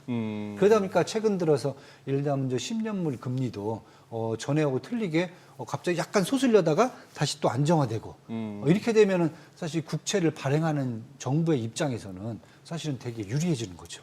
금리를 적은 금리로도 국채 발행한다고 그러면은 재정에 사실 부담이 이렇게 크진 않죠. 사실 이 정권 채널에서 금리 얘기를 그렇게 많이 다루지 않고 또 시청자분들도 좀 다소 뭐 재미없어 하시는데 저하고 오늘 이 대표님하고 금리 얘기를 많이 하는 이유가 지금 뉴욕 금융시장에서 키는 금리고 지금 오늘 만약에 우리 시장이 말이죠. 미국이 저렇게 많이 빠졌는데도 불구하고 또 야간 선물이나 MSCI 지수 봐서는 우리도 오늘 빠져야 되는데 막상 뚜껑을 열어봤을 때 우리 국내에서 금리가 그렇게 많이 튀거나 그렇게 하지 않고 우리 지수도 낙폭이 그렇게 크지 않거나 전약 후강으로 간다면은 조금 우리 시장하고 미국 시장하고 이 좀 뭔가 디커플링이 확실히 진행 중이라는 의미가 되거든요. 사실 뭐 지난주가 그걸 딱 보여줬거든요. 네. 그러니까 지난주는 분명히 미국 시장은 차익 실현 매물이 계속 나왔거든요. 네. 가장 큰 핵심적인 요인이 뭐 경기 펀더멘탈이 문제가 된 게 아니라 네. 사실 이제 금리 인상 또는 금리가 속도 조절이 나온다. 그러다 보니까 이제 앞에 유동성의 문제가 사실 컸거든요. 그러니까 네. 수익 실현 해놓고 이제 그 다음에 다시 보겠다는 거거든요. 근데 국내 증시 같은 경우는 사실 이제 정치 리스크가 계속 압박은 하고 있어요. 하고 네. 있는데 사실 이제 외국인들이 사실 지난주에 좀 돈이 들어왔습니다. 그렇습니다. 예, 뭐 1조 한 뭐 5천억 넘게 사실 예, 이 예. 주간 이제 매수세가 들어왔고요. 채권 시장도 사실 외국인들의 매도세는 계속 있는데 예. 많이 줄어들었어요. 어허. 대신 이제 기관들이 그걸 좀 많이 받아주고 그다음에 환율도 예. 1,500원 아직 안 가고 이제 예. 물론 이제 1,450원까지 내려왔다가 뭐 지난주 금요일 날 또 야간에는 또 이제 뭐 1,475원까지 튀긴 네, 했는데 네. 그런 측면에서 본다면 지금 한국 시장하고 지금 미국 시장은 약간 좀 차별화될 수 있는 여지는 지금 충분해요. 그래서 저는 그리고 이제 CES 2025를 보면서 미국에서는 사실 그걸 보면서 엔비디아도 사실 뭐 주간 그렇게 뭐 상승했다고 볼 수도 없고요. 그리고 나머지 빅테크들은 사실 다 밀렸거든요. 네. 왜냐하면은 이렇게 되면은 엔비디아 혼자 다 해먹겠네. 어, 그러면 나머지는 들러리잖아요. 예. 엔비디아를 위한 완전히 CES 2025가 되니까 나머지 무슨 뭐 마이크로소프트라든지 뭐 구글, 메타 뭐 나오지도 않았어요 거기에. 예, 뉴스에 올라오지도 않았어요. 네. 그러면 사실 뭐 반 엔비디아 연합이 있긴 한데 연합이 이제 쓸모가 없어지는 꼴이 돼 버리거든요. 그러다 보니까 엔비디아하고 나머지는 다 죽어버린 꼴이 되고 한국 같은 경우는 반대로 지금 엔비디아에서 이제 물론 얘기가 이제 여러 개는 안 나왔어요. 안 나왔는데 SK 하이닉스라는 SK 예, C 예. 같은 경우에는 뭐 분명히 지금 엔비디아 잘 나가는 엔비디아하고 협력을 통해서 이제 수익을 낼 수 있는 부분이 지금 충분하게 나오고 있고요. 그다음에 현대차도 사실은 이제 글쎄, 네. 뭐 당연히 협력 이런 문제가 나오니까 그럼 반대로 우리나라 같은 경우는 또 매수세가 들어온단 말이에요. 네. 예, 이건 또 차별화되는 거죠. 그러니까 저희는 이제 사실 이제 금리가 좀 떨어지는 그런 상황으로 오기 때문에 어떻게 보면 저는 이제 매크로 상황이 국내는 정치적 리스크가 있지만은 조금 더 유리한 측면으로 지금 가고 있다. 특히 수급 측면에서 그렇게 지금 보셔야 될 것 같아요. 네. 말씀 주신 대로 이제 뭐 금리 얘기 저희가 좀 짚어봤고 이번 CES에서 가장 큰 영향력을 미친 건 이제 젠슨 왕 엔비디아 CEO였는데 뭐 처음에는 이제 양자 컴퓨터와 관련해서 좀 뭐 한 10년, 30년 아니면 한 20년 정도는 걸릴 거다라고 해서 그 양자 컴퓨터 관련주들에 좀 많은 영향을 미쳤던 것 같고 그다음에 이제 물리적 AI 개발 플랫폼 코스모스 얘기를 했단 말이죠. 이걸 공개를 했는데 이게 보니까 뭐 로봇이라든지 자율주행 이 원동력이 될 수 있다는 분석이 나와서 그럼 이제 투자자들 입장에서 올해 어느 쪽에 집중을 하는 게 수익률 측면에서 좋을지 좀 힌트를 얻어봐야 될 것 같거든요. 네. 저는 일단은 사실은 이제 이 젠슨왕 CEO가 기조연설을 한 것만으로도 CS 2025는 끝났다라고 사실 그래요? 봤어요. 예. 왜냐면은 젠슨왕 CEO는 그냥 뭐 제품 설명을 한 게 아니라 저는 네. 이렇게 앞으로 AI 종합회사가 뭔지를 보여준 거예요. 네. 자기들이 그렇게 되겠다는 거예요. AI 종합회사죠. 엔비디아가 AI 종합회사가 되겠다. 예, 생산, 그 다음에 제조, 유통, 거기에다가 이제 뭐 애프터 서비스까지 이게 사실은 다 AI 산업의 모든 걸 다 얘기를 했는데 그냥 간단하게 보시면은 그냥 AI 제품 중에서는 저 부스터죠. 기존에는 이제 우리가 뭐 블랙이라든지 아니면 호퍼 같은 것은 사실 데이터 센터 AI 부스터 제품이거든요. 네. 근데 이번에는 들고 나오는 게 지포스 RTX 50 시리즈란 말이에요. 예. 이건 개인 PC에다 꽂는 AI 부스터란 말이에요. 어허. 그러면은 산업용뿐만 아니라 개인 PC용까지 다 AI 제품들은 자기가 하겠다는 거예요. 예. 예. 뭐 인텔이라든지 그다음에 브로드컴이 하는 걸 자기가 또 다 해버리겠다는 거예요. 네. 그것도 가격도 3분의 1 가격 한 70만 원짜리 되는데 예. 성능은 2배가 더 좋아졌어요. 어. 엄청난 거죠. 그다음에 두 번째는 제품만 만들면 안 된다. 이제 플랫폼을 자기들이 선점을 하겠다. 그래서 이미 사실은 플랫폼을 생성형 AI 플랫폼은 쿠다를 갖고 있어요. 이거 그냥 거대원의 모델을 계속 만들고 이게 사실 대부분 다 점령을 하고 있거든요. 그런데 이번에는 앞으로 이제 AI 산업은 이제 로보틱스다. 예. 로보틱 자율주행. 왜냐하면 시장에서 AI 산업의 발전 단계를 예. 처음에는 알고리즘, 그다음에 딥러닝, 딥러닝 생성형 GPT거든요. 세 번째 단계가 레코니션 앤 포지셔닝이에요. 쉽게 해서 뭔가 인지하고 자기가 자기가 알아서 일 처리를 하는 거예요. 예. 여기가 로보틱스 앤 자율주행이거든요. 예. 그래서 지금 세 번째 단계를 얘기한다는 거죠. 거기까지 플랫폼을 쌓겠다는 겁니다. 이렇게 얘기하면서 코스모스를 얘기했는데 그냥 얘기한 게 아니라 피지컬이란 말이 있었어요. 피지컬. 예, 피지컬. 뭔가 물리적인 플랫폼이다. 그러면서 또 칩을 하나 딱 들고 나와요. 예. 이 칩이 요만한 칩 정도 하나 들고 나오거든요. 예. 이게 뭐냐 그러면 제슨 토르 망치잖아요. 네. 망치인데 어벤져스의 그 토르만. 토르 망치입니다. 예, 뭐냐면은 이것은 이제 그 인간 휴머노이드 로봇 있잖아요. 네. 등 뒤에다 이렇게 뚜껑 열고 딱 꽂는 거예요. 아니면은 이 자율주행 자동차 있잖아요. 예. 자율주행 자동차를 뚜껑부터 딱 꽂으면은 USB 꼽듯이. 완전히 이게 AI로 탈바꿈하는 거죠. 이게 제슨 톨. 그래서 이 피지컬 이것까지 합쳐갖고 예. 결국 얘가 얘기하는 게 AI 컴퓨터다 이건. 그러니까 AI를 구동시킬 수 있는 컴퓨터까지 지금 들고 나와버린 겁니다. 그러니까 이게 보면은 이게 지금 자율주행이라든지 로봇에서 얘기하는 그 뭐랄까 플랫폼뿐만 아니라 플랫폼은 우리가 그냥 봤을 때는 발전 개발을 위한 무슨 뭐 이렇게 시스템이잖아요. 네. 근데 물리적으로 이것까지 좀 들고 나와버린 거예요. 이건 대단한 거죠 지금. 네네. 그래서 그걸 다 보여줬어요. 그리고 앞에서 휴머노이드 로봇 14대가 막 춤을 추고 계속 자기가 올라갈 때마다 하이 막 이러잖아요. 네. 14대 중에서 4대는 미국 거란 말이에요. 그렇죠? 뭐 우리가 잘 아는 보스턴 다이내믹스부터 시작해 갔고요. 네. 그다음에 6대는 중국 거예요. 예. 그다음에 4대는 뭐 독일, 이스라엘, 그다음에 이제 캐나다, 하나가 또 어디지? 하여튼 뭐 이렇게 또 4대란 말이에요. 그러니까 중국 애들도 장난이 또 아니란 말이에요, 지금 여기다가. 뭐 보스턴 다이나믹스는 사실 뭐 가장 제가 봤을 때 넘버원인데 네. 지금 뭐 우리나라 현대차가 작년에 그걸 샀단 말이에요. 그렇죠. 그래서 지금 이제 그러면서 여기서 전수환이 얘기한 게 이걸 얘기했단 말이에요. 아까 얘기했던 지포스 같은 경우에는 여기에는 마이크론 테크놀로지가 만든 DDR7을 넣겠다. 근데 이제 삼성전자가 이렇게 하니까 삼성전자까지 들어갔네 나중에 얘기를 했단 말이에요. 두 번째 아까 제슨 토르라는 로봇 들어가는 그 컴퓨터에는 이것은 어디다 줬냐면 미디어텍에다 주겠다. 이거 파운드리거든요. 네. TSMC가 미디어텍, 네. TSMC는 네. 줄 수도 없어요 지금. 미디어텍은 전 세계 파운드리 5등이란 말이에요. 네. 근데 삼성전자가 제껴줬단 말이에요. 못 들어갔어요. 삼성전자 예. 또 못 들어갔어요. 그 다음에 자율주행은 어디로 하겠냐 그러면은 지금 얘기한 데가 도요타란 말이에요. 또 도요타가 들어왔어요. 나중에 이제 현대차하고 로봇하고 어플리케이션 했던 게 뭐냐면은 다른 게 아니라 이 로봇 옵티머스 나오잖아요. 이 로봇 옵티머스가 아니라 이 로봇 휴머노이드 로봇 중에서 가장 먼저 1순위로 꼽은 데가 아까 말씀 보스턴 다이내믹스예요. 그럼 현대차는 그러면 현대는 이렇게 지금 계속 협력업체가 나오는 거예요. 예. SK 하이닉스는 가서 그냥 우리가 HBM 3 16단 최고의 사양을 주겠다 던져준 거고 그다음에 또 SKC가 유리기판 봐라 다 던져준 거예요. 그러니까 거기서 그렇게 보면 우리나라도 사실 현대차라든지 아니면 이제 SK 그룹이 할 수 있는 여지는 되게 커진 거죠 지금. 네네. 지금 그렇게 보여집니다. 네. 네, 지금 시각 8시 52분 향해 갑니다. 오늘 양시장 예상 체결지수 확인해 보도록 하겠습니다. 먼저 코스피부터 좀 보도록 할게요. 오늘 코스피 지금 약보합 출발 예상되고요. 2,513포인트로 집계가 됩니다. 코스닥 0.3% 하락 예상되고요. 715포인트 출발 예상되고 있습니다. 시가총액 상위 종목 예상 체결가 보도록 하겠습니다. 삼성전자 오늘 호가에서 0.5% 하락 예상되고요. 지금 55,000원으로 집계됩니다. SK하이닉스 보합 예상되고 LG에너지솔루션 약보합 출발 예상됩니다. 호가는 348,000원, 삼성바이오로직스가 0.3% 상승 예상되고요. 예상 체결가는 13,000원으로 집계가 됩니다. 현대차입니다. 지난 금요일 좀 많이 올랐었죠. 오늘 0.6% 추가적으로 상승세 이어질 걸로 보여지고요. 호가는 227,500원, 그리고 기아입니다. 지금 호가는 보합 예상되고 있고 셀트리온 0.8% 하락 예상됩니다. 예상 체결가는 183,600원, 삼성전자 우선주 보합 예상되고요.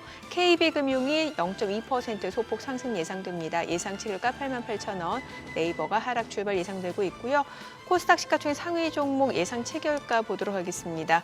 알테오젠입니다. 오늘 1% 지금 하락이 예상되고요. 지금 호가는 304,500원, 그리고 에코프로비엠 1.9% 약세 예상됩니다. 예상 체결가 117,600원, HLB 강보합 출발 예상되고 있고요. 에코프로 1% 하락 예상됩니다. 호가는 61,800원, 리가캔바이오 0.4% 하락 예상되고요. 삼천당제약이 오늘 호가에서는 지금 5% 가까운 좀 하락이 예상됩니다. 이미 지난 금요일에도 5% 좀 급락을 했었는데 오늘 추가적으로 좀 하락이 예상되고요. 호가는 152,000원.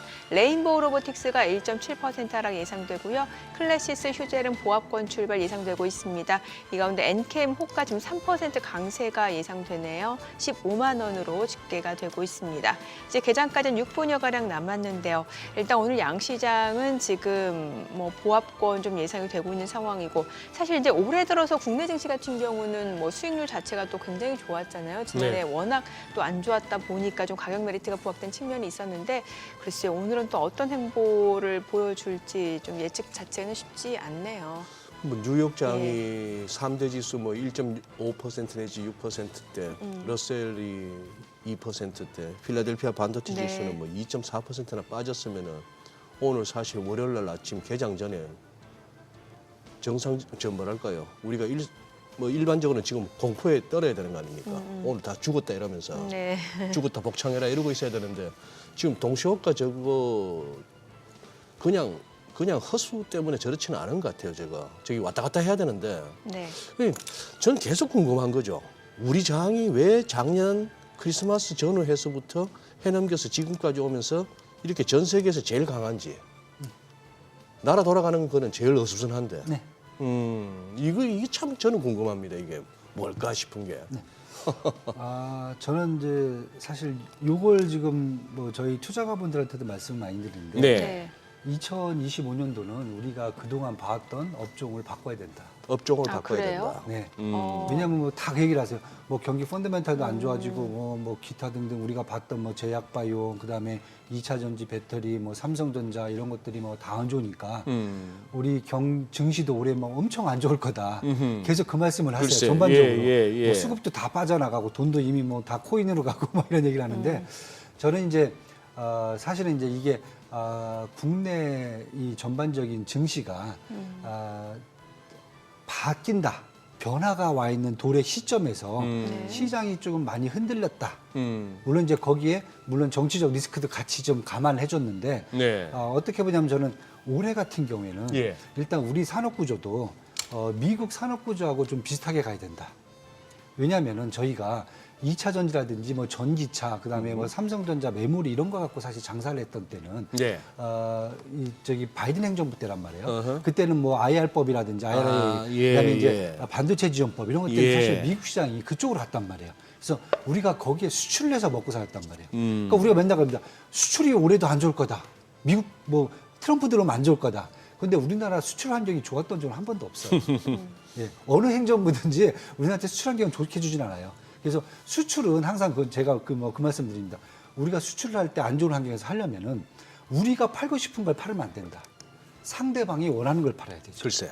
그렇다고 보면은 예. 바이든 행정부 때는 바이든 행정부가 원하는 것을 팔았어요. 네. 그러면 지금은 이제 트럼프 행정부가 원하는 것을 팔아야 되죠. 네. 그럼 트럼프 행정부가 가는 방향은 지금 딱 뻔하잖아요. AI에서 전반적인 토탈 솔루션이 지금 나와야 되고요. 그다음 아까 했잖아요. 로보틱스 나와야 되고 그렇잖아요. 그다음에 자율주행도 나와야 되고 그다음에 AI 시스템이라든지 아니면 AI 반도체도 나와야 되고 네. 이게 나와야 되잖아요. 두 번째는 뭐 코인 사업이라든지 아니면 새롭게 나오는 이제 금융기에서 규제 완화. 아하. 세 번째는 에너지라든지 전력 산업 이런 부분들이 사실 이번에 이제 바이든 정부면은 우리가 사실 그걸 수출해 줘야 되죠. 그러면은 우리 산업도 예. 어차피 우리가 수출이 60%고 내수가 40%란 말이에요. 그럼 수출 60%를 커버해 주려면 저는 국내가 앞으로 우리가 투자해야 될 업종이라든지 그다음에 우리가 발전해야 될 산업들이 이제 다 바뀔 거다. 그걸 대비해서 투자를 하시는 게 맞지 않겠느냐. 예. 그래서 제가 연초부터 일단 첫 번째 얘기했던 게 HBM 밸류체인을 무조건 들고 가라.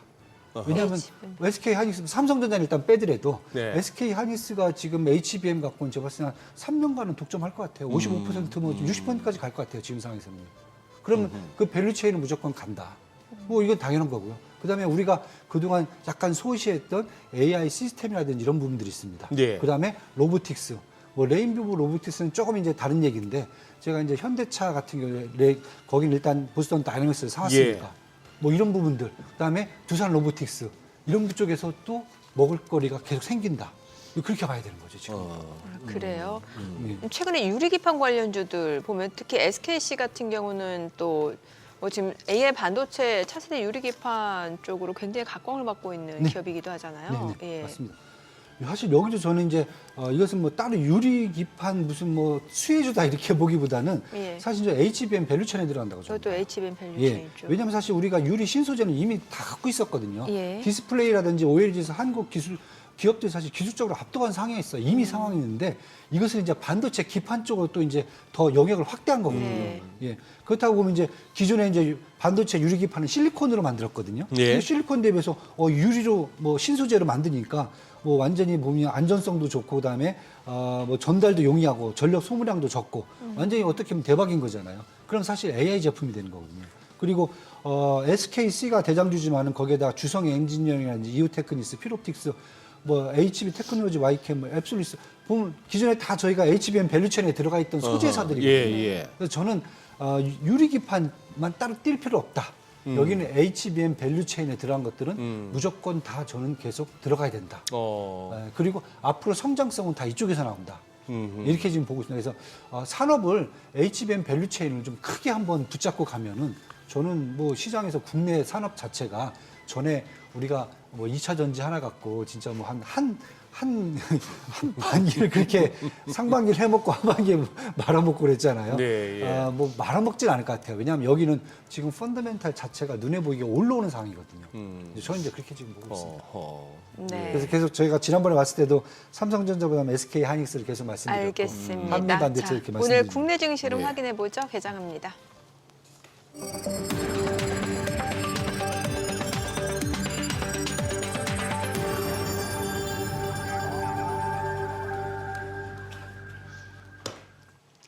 네, 1월 13일 월요일 국내 증시 개장했습니다. 지난 주말 뉴욕 증시 좀 많이 떨어졌습니다. 뭐 나스닥, S&P 500 그리고 러셀 2000까지 다우 다 일제히 좀 하락하는 모습이었고 전반적으로 국채 수익률이 많이 치솟으면서 좀 증시에 악재로 작용하는 모습이었습니다. 경기 지표 자체는 굉장히 좋았습니다.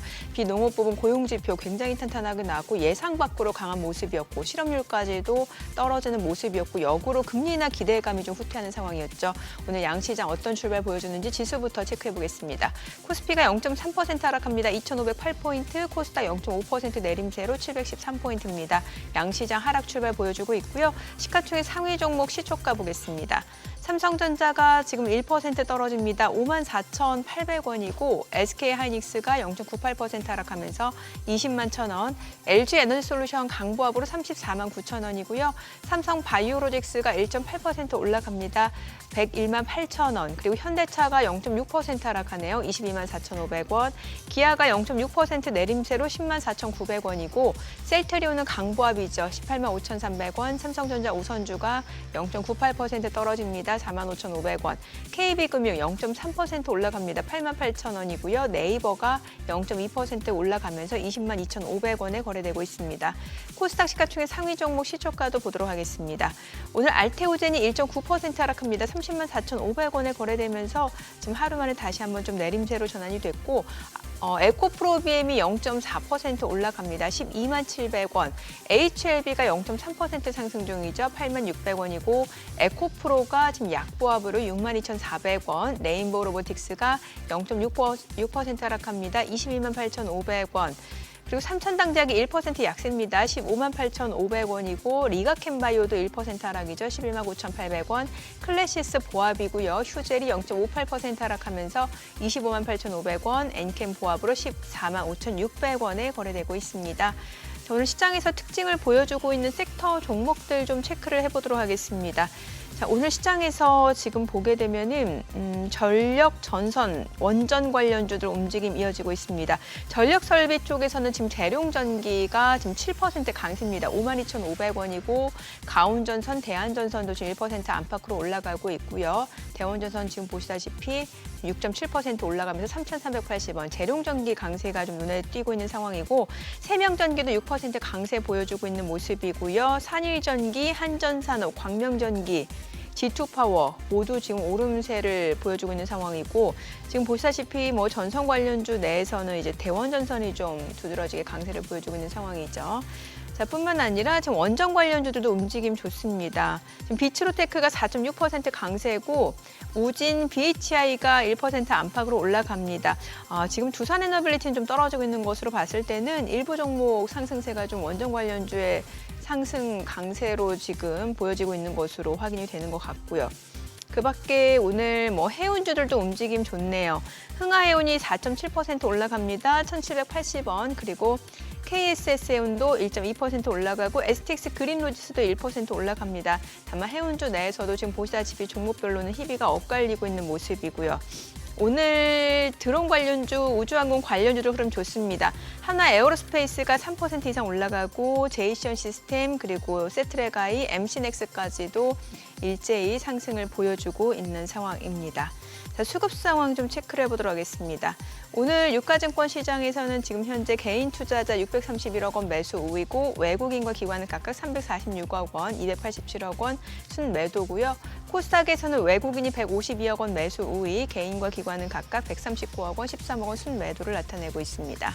환율 체크해보겠습니다. 달러원 환율입니다. 정규장 마감 대비로 8원 20전 상승하면서 1,473원 20전에 개장이 됐습니다.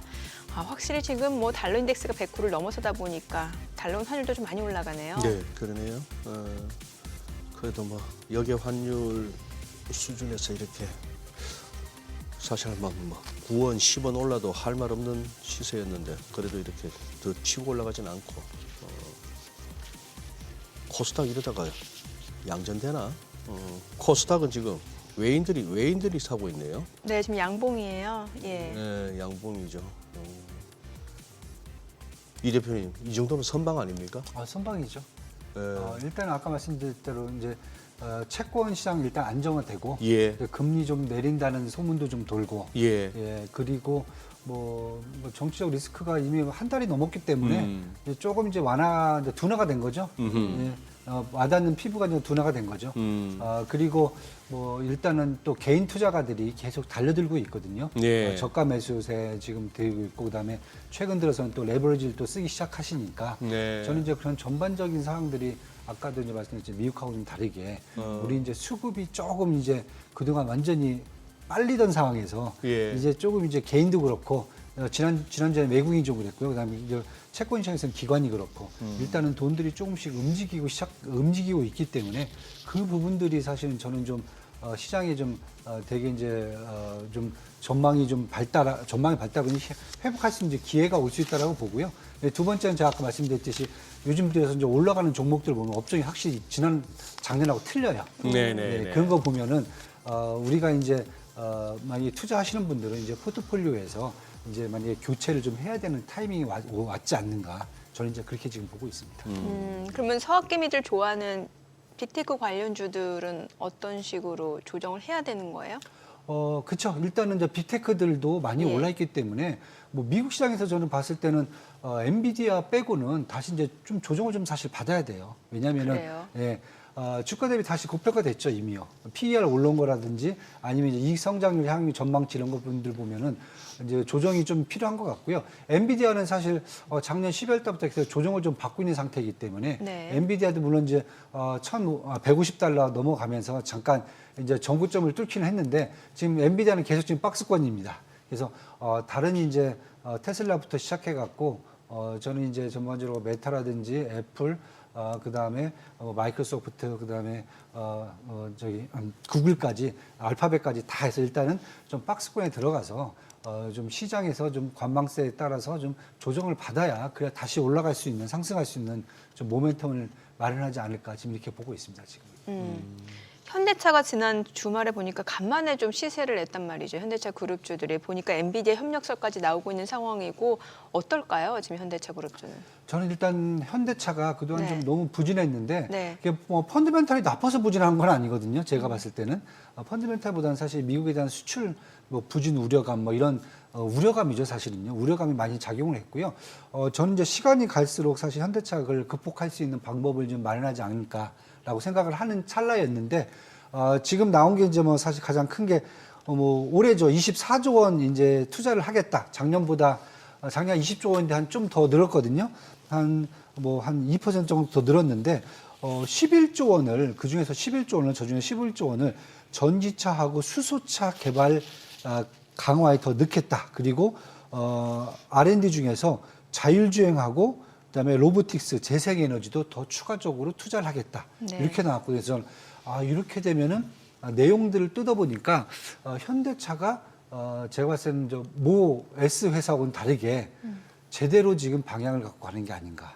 왜냐하면은 앞으로 이제 우리가 이제 계속 전기차 캐즘 얘기를 하는데 전기차 캐즘은 사실 미국에만 있지 글로벌 전기차 시장은 작년에도 2024년도 40% 이상 넘게 성장을 했어요. 미국은 4% 성장했고요. 네. 테슬라는 1% 감소했어요, 판매량이. 그러니까 미국 시장이 문제지 글로벌 시장은 전기차가 계속 간다는 거거든요. 네. 앞으로 이제 수소차도 갈 수 있고 그럼 이쪽에서 이제 더 기술적으로 개발을 해야 되는데 사실 지금 비아디하고 사실 어떻게 보면 경쟁을 해야 되거든요. 유럽이라든지 동남아시아 이런 쪽에서는요. 근데 비아디의 장점이 뭐냐면 아까도 말씀드렸지만은 배터리를 자체 생산해요. 그러니까 싸요. 예. 예. 그러니까 현대차 같은 경우도 지금 얘기하는 게 특히 이제 재생에너지 배터리 쪽에 아마 제가 봤을 때 신규 사업을 추진할 가능성이 커 보입니다. 저는 개인적으로. 예. 그래야 배터리를 안정적으로 수급받고 더 싸게 자기들이 이걸 통해서 경쟁력을 더 키워갈 수가 있다는 거죠. 지금 뭐 배터리 기술이 뭐 웬만하면 할 수 있는 기술이 됐거든요. 현대차 예. 정도면은. 예, 이걸 지금 벌써 보는 것 같고, 그 다음에 아까 말씀드렸듯이 로보틱스 쪽에서도 하고 AI 쪽에서 자율주행 쪽에서도 먼저 치고 나가려는 그런 느낌이 지금 강하거든요. 왜냐하면 지금 뭐 이미 엔비디아는 저기 도요타 얘기를 했지만은 현대차하고는 또 이제 이 로보틱스 얘기를 많이 하거든요. 왜냐하면 보스턴 다이내믹스 회사가 만든 아틀라스라는 로봇이 이미 현대차 공장에서 예. 돌아다니고 있어요. 어허. 그러면 만약에 여기서 성공을 하고 데이터가 축적되면은 만약에 아틀라스라는 로봇 같은 경우는 제가 봤을 때는 가장 먼저 전 세계적으로 성과를 낼 수 있는 로봇 중에 하나거든요. 네. 가장 빠르니까요. 예. 근데 저는 이렇게 되면은 자율주행이라든지 로보틱스 쪽에서도 현대차가 치고 나갈 수 있는 새로운 미래 먹거리가 눈에 보인다라고 지금 보는 것 같아요. 그렇게 본다면은 지금 이번에 현대차가 제시한 부분을 좀 본다면 저는 이 정도면은 만약에 현대차 같은 경우에는 향후의 성장성을 이제 전기차 쪽에서 더 키우고 그 다음에 로보틱스와 자율주행 쪽에서 더 갖고 갈 수 있고 거기다가 신재생 에너지까지 하면서 네. 결국은 자동차죠. 네. 그런데 그 하부 회사들을 더 키워나가면서 매출을 더 확대할 수 있는 이렇게 보시면 사실 테슬라하고 비슷해져요. 그렇게 됩니다. 그러네요. 그 모델이 그렇게 돼 갑니다. 그래서 저는 이렇게 되면 현대차가 이 정도 가격대에서는 그러면은 만약에 이런 스토리대로 또 정의선 회장 같은 경우는 뭐 충분히 하실 분이잖아요. 네. 그 정도 능력 보시면서 충분히 이 정도라고 그러면은 현대차가 현대기아 새로운 국면으로도 갈 수 있는 날이 멀지 않았다. 네, 저는 이제 그렇게 보고 싶습니다. 예, 오늘 뭐 삼성 바이오로직스가 다시 반등하면서 지금 100만 원을 돌파하고 있는 상황인데 때마침 또 JP모건 헬스케어 컨퍼런스 지금 개최가 된 상황이고 오늘 보니까 또 외국인들이 제약주도 좀 순매수를 보여주고 있는데 어떨까요? 바이오 투자자 입장에서 좀 뭔가 상승할 수 있는 모멘텀을 좀 기대해 봐도 괜찮은 거예요? 네, 사실 뭐 JP모건 헬스케어 예. 컨퍼런스가 지금 이제 13일부터 16일까지 네, 나와요. 네. 시작을 하는데 요거에 대한 사실 기대감이 좀 큽니다. 왜냐하면 특히 이제 국내 제약사들하고 바이오사들이 참석을 좀 많이 합니다. 예.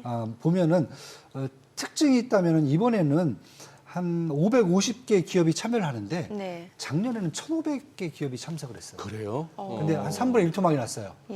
예, 왜냐하면은 중국 기업들이 안 들어옵니다. 중국에서 중국이 많이 안 들어왔어요. 네. 대신에 이제 미국하고 뭐 유럽하고 캐나다하고 한국 쪽 관련된 제약 바이오 회사들이 사실 많이 갔고요. 일본하고요. 이번에 이제 사실 그 포인트가 한 4가지인데 여기 보면 한국 기업들이 좋아할 포인트가 있습니다. 왜냐하면 첫 번째가 이번에 지금 많이 보는 게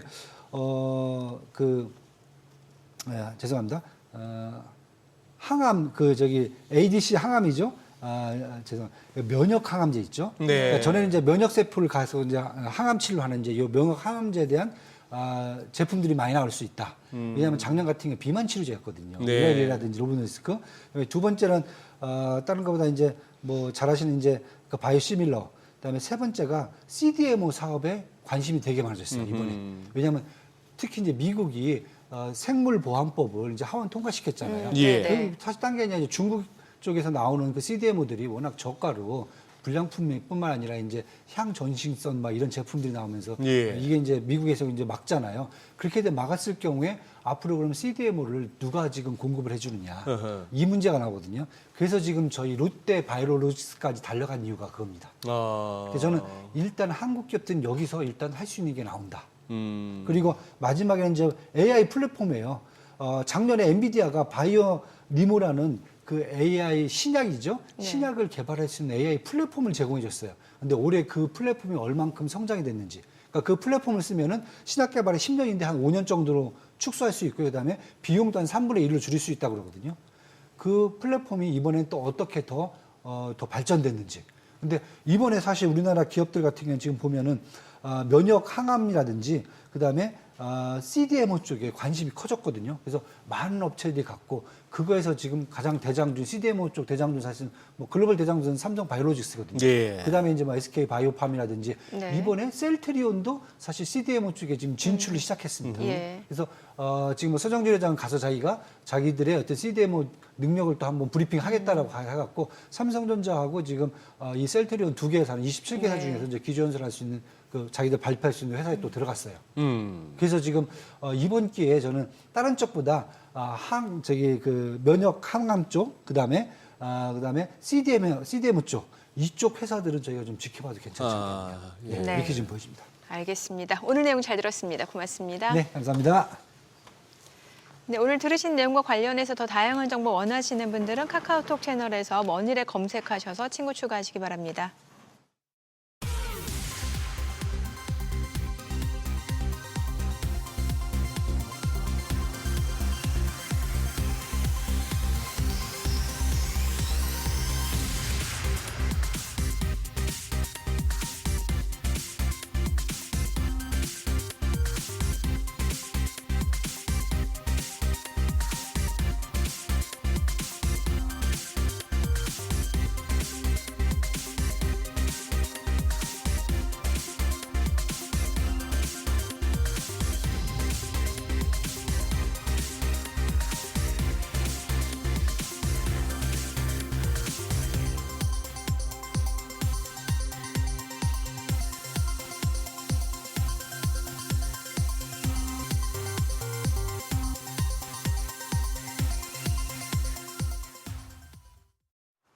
이 시각 시황입니다. 오늘 국내 증시 전 거래일에 이어서 오늘도 약세 보여주고 있습니다.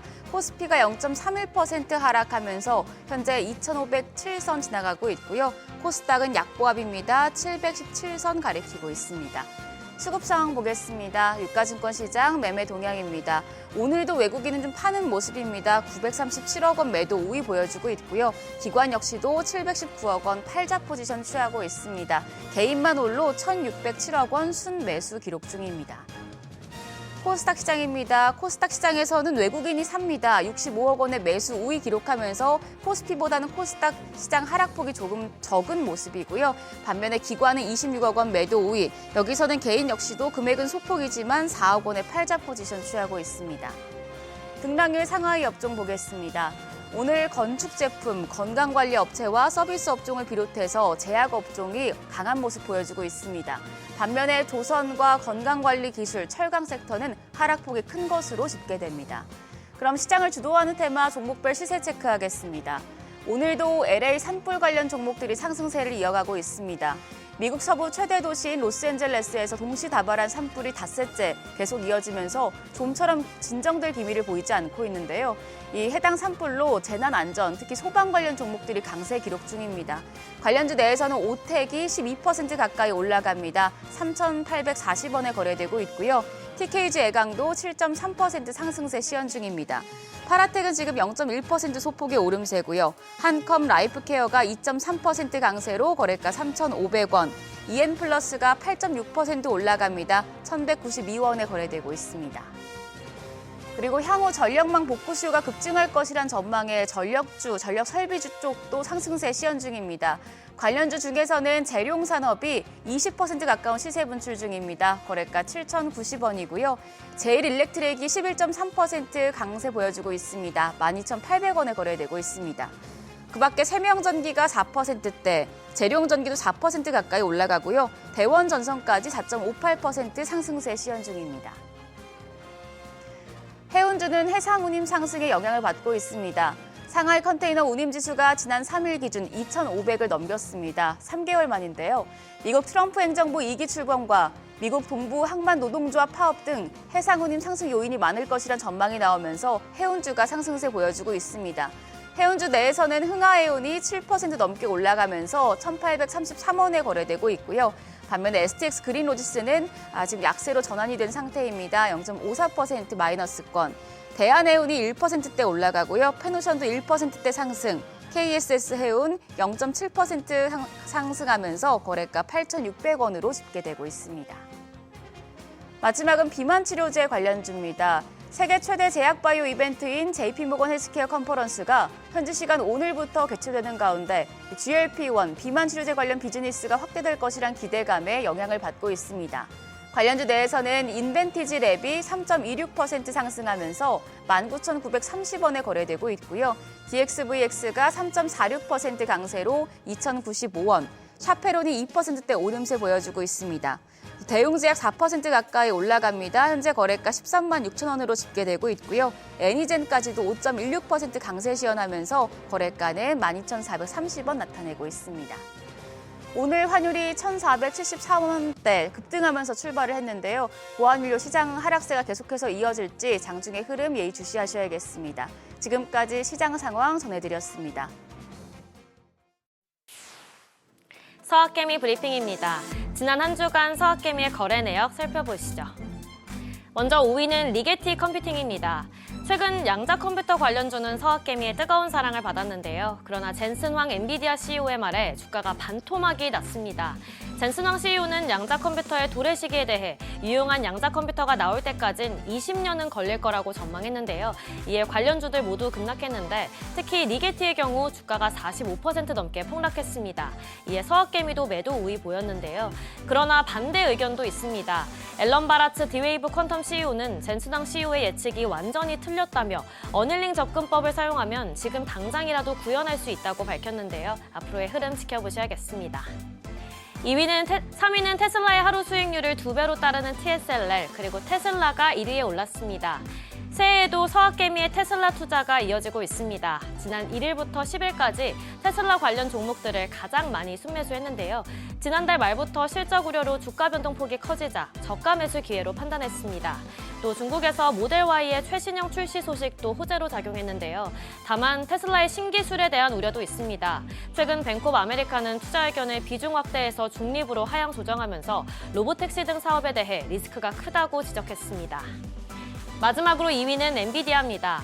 지난 7일 개막한 CES 2025에서 젠슨 황 CEO의 기조 연설이 특히 주목됐는데요. 그러나 기대보단 실망감이 컸습니다.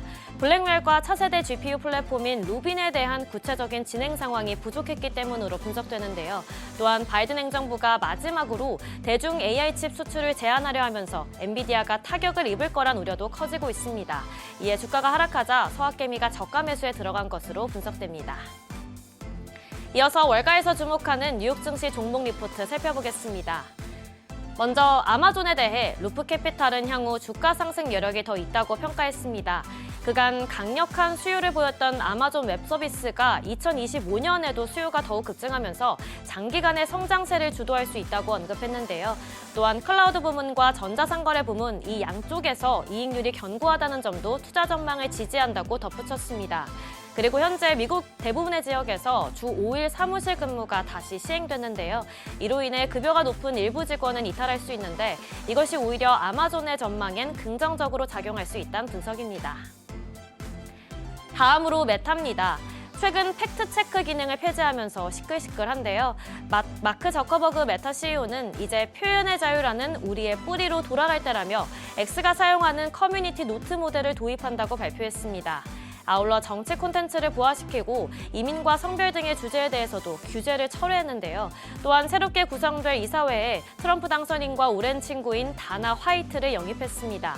이처럼 메타는 한때 견원지간이었지만 최근 트럼프 당선인의 기조에 맞추면서 호의적인 환경을 조성하기 위해 노력하고 있는데요. 앞으로의 흐름 지켜보셔야겠습니다. 마지막으로 일라이 릴리입니다. 오는 2월 6일에 4분기 실적을 발표하죠.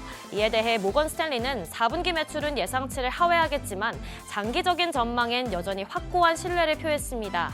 일라이 릴리가 최근 공급 능력을 확대하면서 성장세를 제한했던 공급 부족 문제를 해결했고 이를 통해 경쟁사의 복제약 제조를 압박하면서 경쟁 부담을 덜 수 있을 것으로 평가했는데요. 또한 다이어트 약에 대한 의료보험 확대와 마케팅 지출 증가도 도움이 될 것으로 분석했습니다. 이에 탑픽 지위와 목표 주가 1,146달러도 유지했습니다. 지금까지 종목 리포트 전해드렸습니다.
네, 2025년이 시작되면서 국내 증시는 지난해 부진한 모습과 달리 글로벌 증시 중에서 수익률 1, 2위를 차지하면서 좋은 흐름을 보이고 있는데 아직 불확실성이 많은 상황에서 또 앞으로의 흐름은 어떨지 주목하게 될 수밖에 없을 것 같습니다. 네, 국내 증시 향후 흐름 전망과 함께 주요 이슈들 살펴보겠습니다. 오늘 모신 분 설명왕 테이블을 한번 더 쉽게 다가오겠습니다. 김태형 작가 자리했습니다. 어서 오세요. 어서 오세요. 안녕하세요. 우리 이제 두 번째 만납니다. 그죠? 네. 지난번보다 살이 좀 찌셨네. 네. 아마 우리 오늘 또 이렇게 보니까 우리 실시간 채팅창에 그동안 좀 생소한 아이디 분들도 계신 거 보니까 우리 또 테이블 형 보러 오신 분들이야. 그죠? 네. 그래요. 아니 지금 관련 영상도 올리신 것 같던데 이거 미국채 수익률 어떻게 보세요? 이거 장난 아닌데. 일단은 네. 채권 금리 관련돼 가지고는 뭐 지금 최근 같은 경우 약간 트러블이 나고 있다라고 보실 수 있겠으나 일단은 제가 자료 하나 보내드렸는데 자료 좀 띄워주시면은 네. 이게 일단 뭐 연준의 스탠스가 가장 중요한 부분이다라고 좀 말씀을 드리고 싶고요. 연준의 스탠스 같은 경우에는 이게 이제 최근에 보시면은 이제 하늘 색깔이 이제 신흥국이고요. 그 다음에는 이제 미국 경제 지표가 약간 이 노란빛 띄는 건데 네. 맨 오른쪽에 보시면은 최근에 바닥을 찍고 쭉 올라가던 그러니까 최근에 바닥을 찍었던 그 포인트가 9월입니다. 이제 9월 같은 경우에는 그 전까지는 경제 지표가 계속 내려왔었어요. 쭉쭉쭉 내려오는 모습에서 신흥국도 마찬가지고 미국도 마찬가지고 예. 경제 지표가 좀 하락하는 모습을 보였습니다.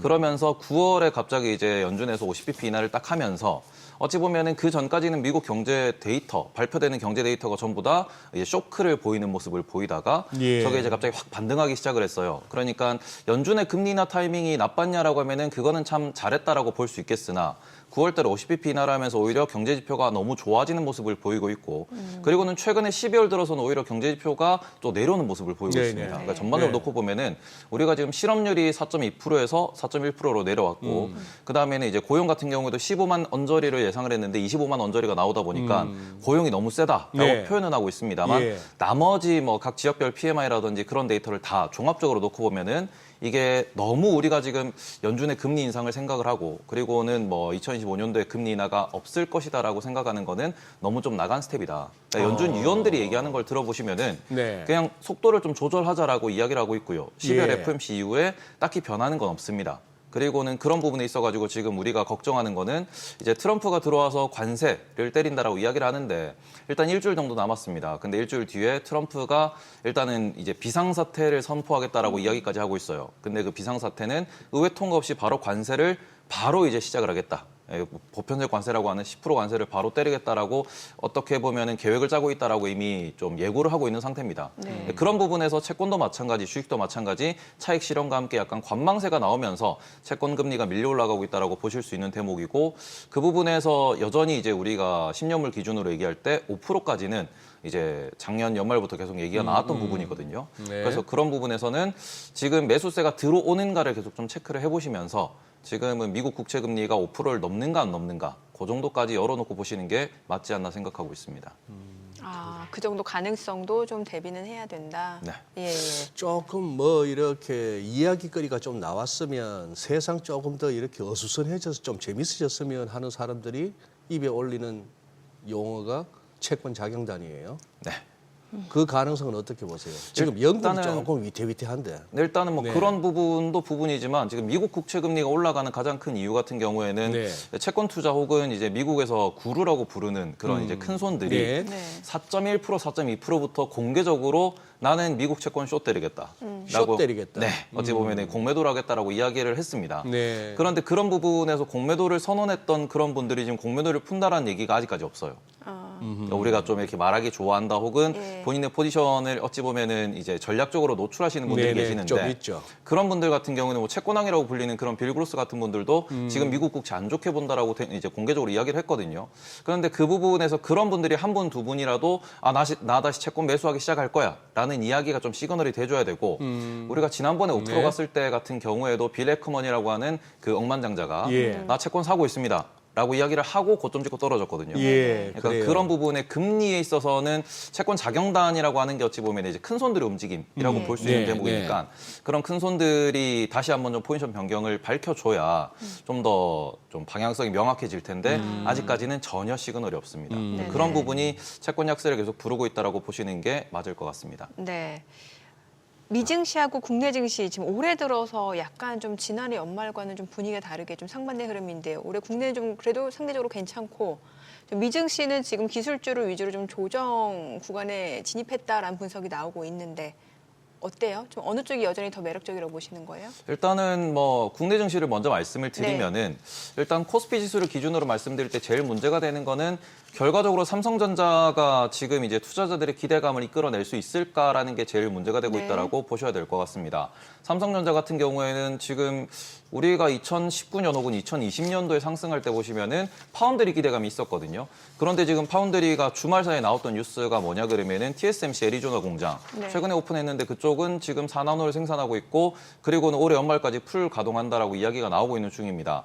그런데 지금 삼성전자는 반대로 이제 파운드리 한다고 미국에 보냈던 인력을 다시 이제 한국으로 불러들였다라는 그런 얘기가 있는데 지금 파운드리 쪽에서도 그리고는 HBM 쪽에서도 그리고는 그 외에 최근에 좀 신규로 진출했다라고 하는 부분에서 대부분 좀 기대감에서 좀 못 미치는 모습을 보이고 있습니다. 그러니까 삼성전자 같은 경우에는 외국인들이 지금 사는 이유는 자사주 매입 소각과 함께 배당률이 한 2% 중반대가 나오고 있어요. 그러면은 글로벌 기준으로 놓고 보시면은 주주 환원율, 총 주주 환원율 기준으로 이게 한 3%에서 3.5% 정도 되면 매수할 만한 기업으로 분류할 수 있거든요. 네. 그런 관점에서 락바텀을 확인을 했고 그리고 우리나라 원화가 워낙 약세를 보이다 보니까 약간 단기적인 그런 뭐 수급으로 매수가 들어왔다라고 볼 수 있는 대목이겠죠.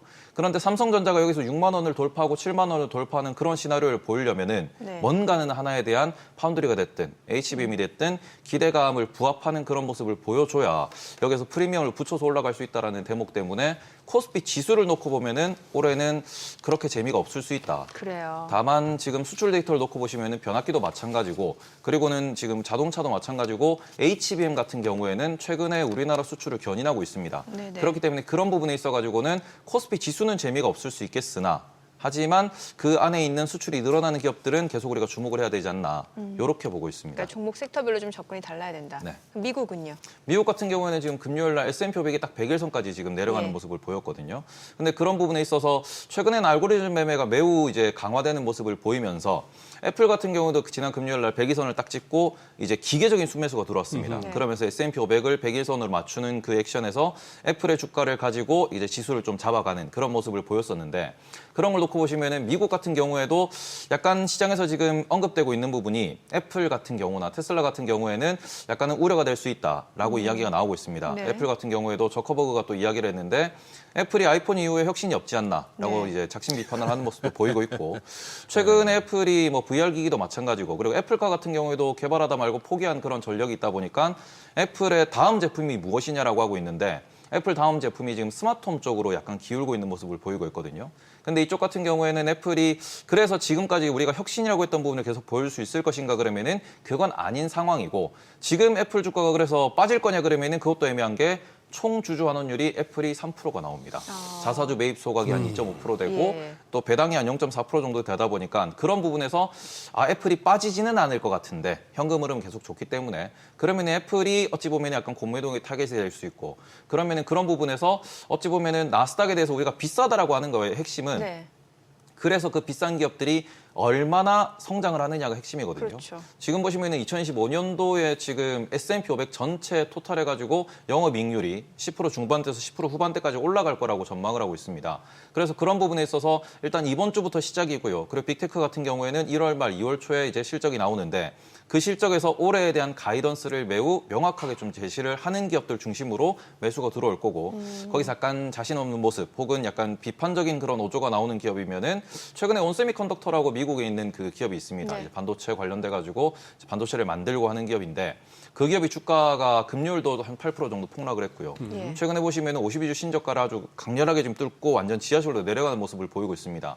근데 그 기업은 CEO가 나와가지고 약간 자신 없는 모습을 보였다. 그러고는 목표 주가를 약간 낮추는 그런 보고서가 나오는 즉시 공매도가 들어오는 모습을 보이고 있습니다. 네. 그러니까 미국에서도 종목별로 많이 차별화되는 한 해가 될 수 있다라는 점. 그래서 그 부분에서 확실하게 성장하는 기업에 대해서 그리고는 올해는 아마 AI 소프트웨어에 대해서 좀 부각받는 그런 해가 되지 않을까 이렇게 생각하고 있습니다. 아, 방금 그 종목이 뭐라고요? 온세미컨덕터. 온세미컨덕터. 네. CEO가 조금 자신 없이 좀 버벅거렸다. 네, CES에서 이제 그쪽에서 이제 인터뷰를 했는데 약간 실적에 대해서 부정적으로 얘기를 했고 그거에 대해서 보고서가 나왔는데 지금 주가가 폭락을 하고 있습니다. 네. 아니 근데 앞서 우리가 지금 증시타임에서도 얘기를 했습니다만 CES 2025에서 스포트라이트는 이제 젠슨황이 받았고 젠슨황은 앞서 우리 증시타임에서 살펴보기로는 잘했어요. 네.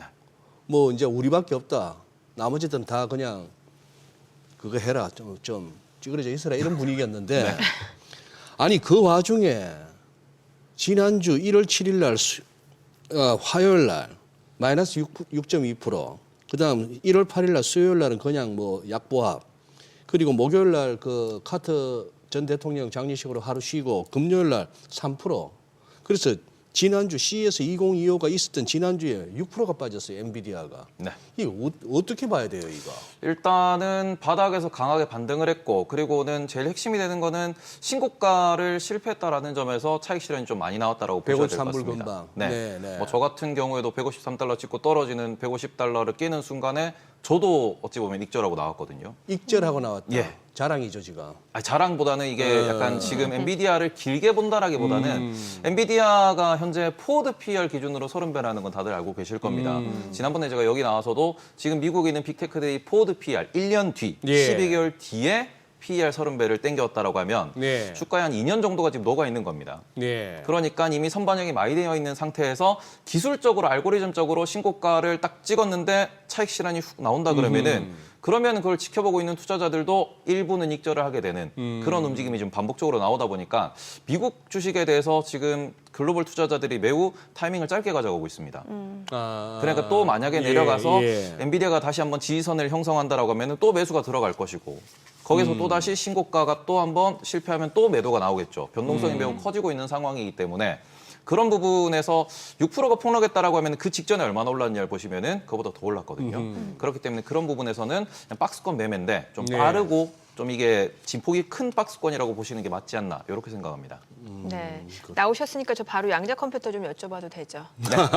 굉장히 지금 많은 분들이 관심을 갖고 계세요. 이제 왜냐면은 올해가 또 양자 해고 유엔에서 정한 또 CES에서 양자에 대해서 처음 얘기가 나왔던 부분이기도 하고 또 젠슨왕이 양자 컴퓨터 뭐 20년 걸릴 거다 하니까 뭐 주가들이 우르르 다 떨어지고 근데 주말에 보니까 뭐 실스크나 아이온큐는 그래도 올랐고 그 대부분 종목들이 윗꼬리 달고 내려오고 좀 하락한 상황입니다.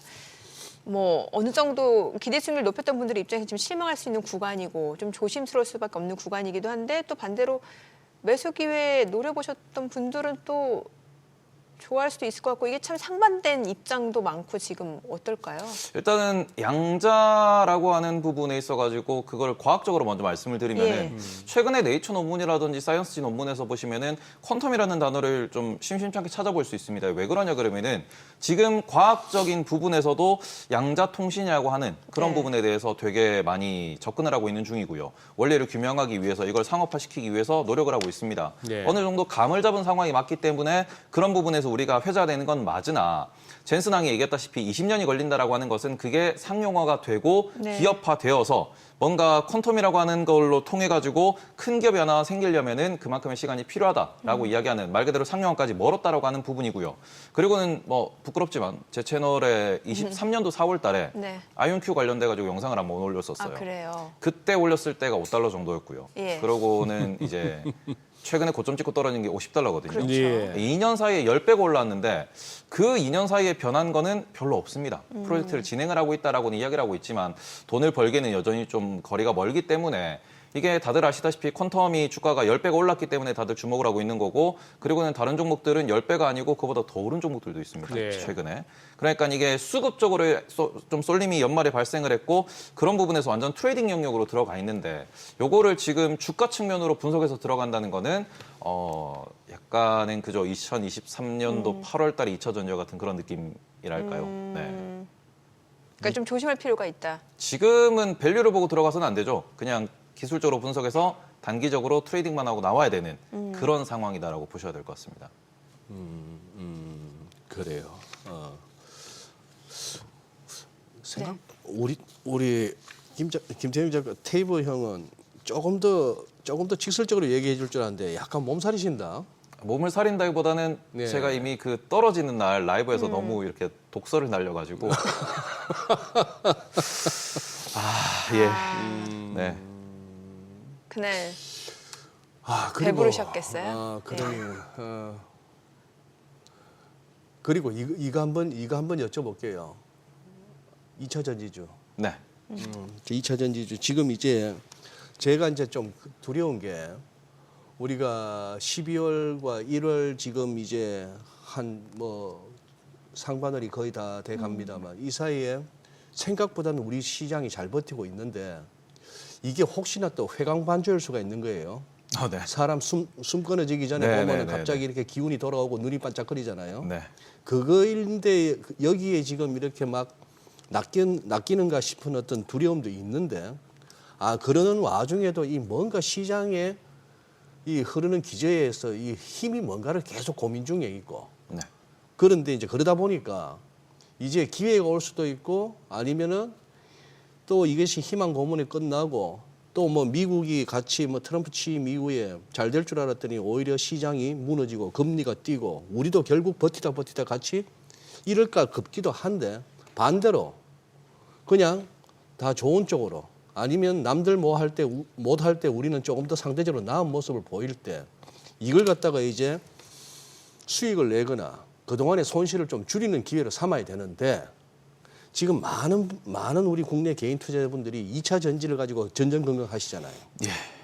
이걸 갖다가 1레벨에서 털고 나와서 다른 거로 손실을 줄여야 되느냐 아니면 결국 이걸 여기서 지금까지 참았는데 이걸 붙들고 회복을 기다려야 되느냐 어떻게 조언하시겠어요? 저는 지금도 2차 전지를 보유하고 있고 여전히 손실을 보고 있다 그러면은 오히려 다른 곳에서 새로운 돈으로 벌어서 어찌 보면 이제 2차 전지를 아직까지 뭐 정리를 못 하셨다라고 하면은 매수 매도라든지 아니면은 이게 산업 분석이 있어가지고 약간은 좀 더 이게 스터디가 필요하시고 그리고는 좀 더 이게 경험을 해보셔야 되기 때문에 그런 상황에서는 그쵸. 오히려 지금 여기서 턴다라고 했을 때는 그것도 또 미련이 되고 그리고는 우리가 큰 손절하고 나면은 다른 종목들, 다른 매매에서도 다 계속해서 좀 꼬이는 그런 현상이 발생하기 때문에 저는 오히려 그걸 잠시 내려놓고 오히려 뭐 AI 쪽이라든지 아니면은 하다못해 미국 채권을 매수 매도를 하면서 돈을 버는 법을 배우시고 그리고는 거기에서 저는 항상 말씀드리는 게 익절을 합니다. 익절했을 때 내가 만약에 1,000만 원을 넣어서 100만 원을 벌었다라고 하면은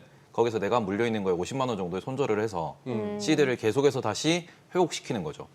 그래서 물려있는 건 어쩔 수 없이 지금 2차 전지는 여전히 말씀드리면은 아직까지 때가 멀었다라고 생각을 합니다. 2차 전지는. 지금 거기다가 트럼프 같은 경우에는 보조금 이슈에 대해서도 계속해서 이제 말이 나올 거고 관세 같은 경우에도 얘기가 나올 겁니다.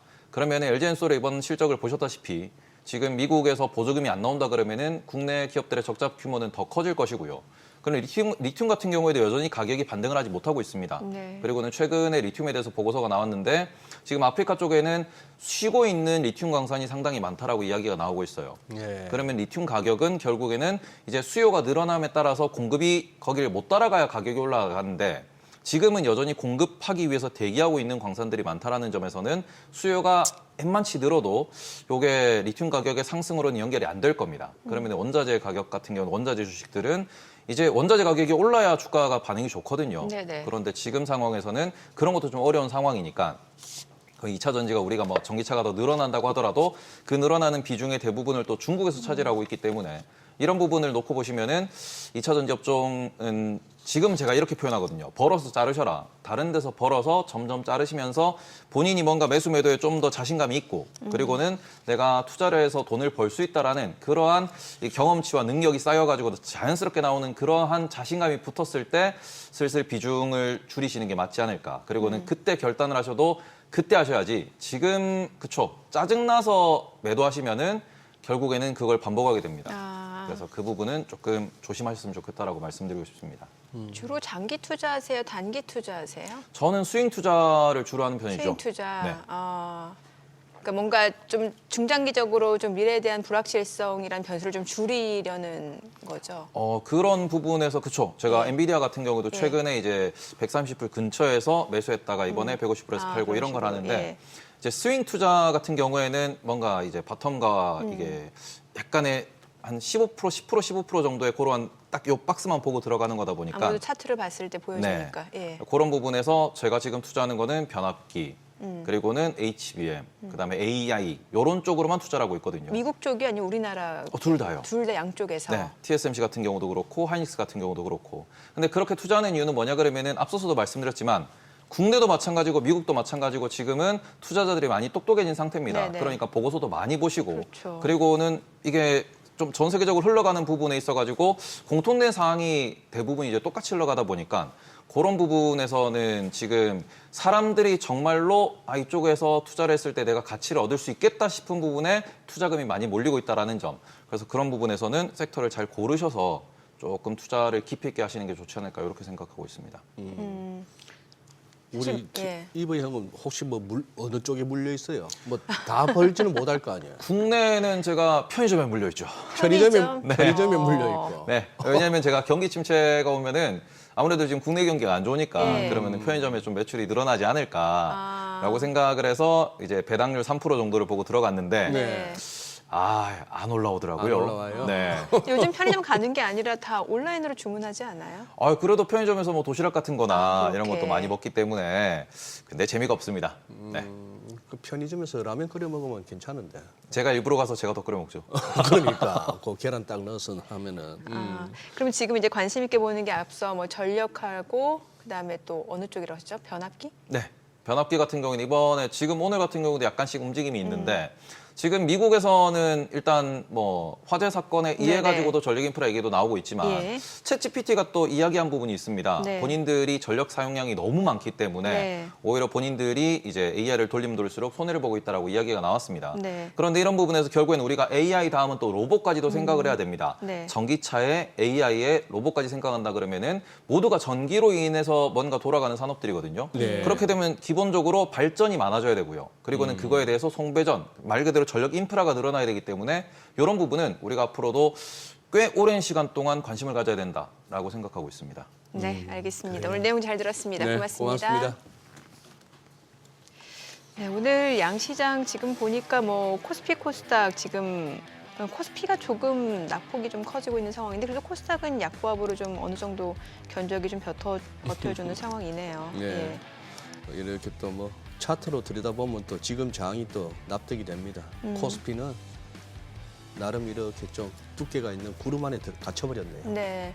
외국인 좀 사주는가 싶었더니 또 오늘은 또, 현선물 다 예. 매도를 나타내서. 선물에서 조금 매도수가 좀 늘어나는 그러니까요. 분위기네요. 예, 뭐 오후까지 좀 흐름을 좀 지켜보셔야 될 것 네. 같습니다. 저희 방송 중에 전해드린 내용과 관련해서 모든 투자 판단의 책임은 투자자분들께 있다는 점 알려드립니다. 네, 세상의 모든 돈 되는 정보 재테크 노하우 머니쇼 오늘은 여기서 인사드리겠습니다. 여러분의 모든 경제 SBS 비즈가 함께하겠습니다. 저희는 내일 오전 8시에 찾아뵙겠습니다. 고맙습니다.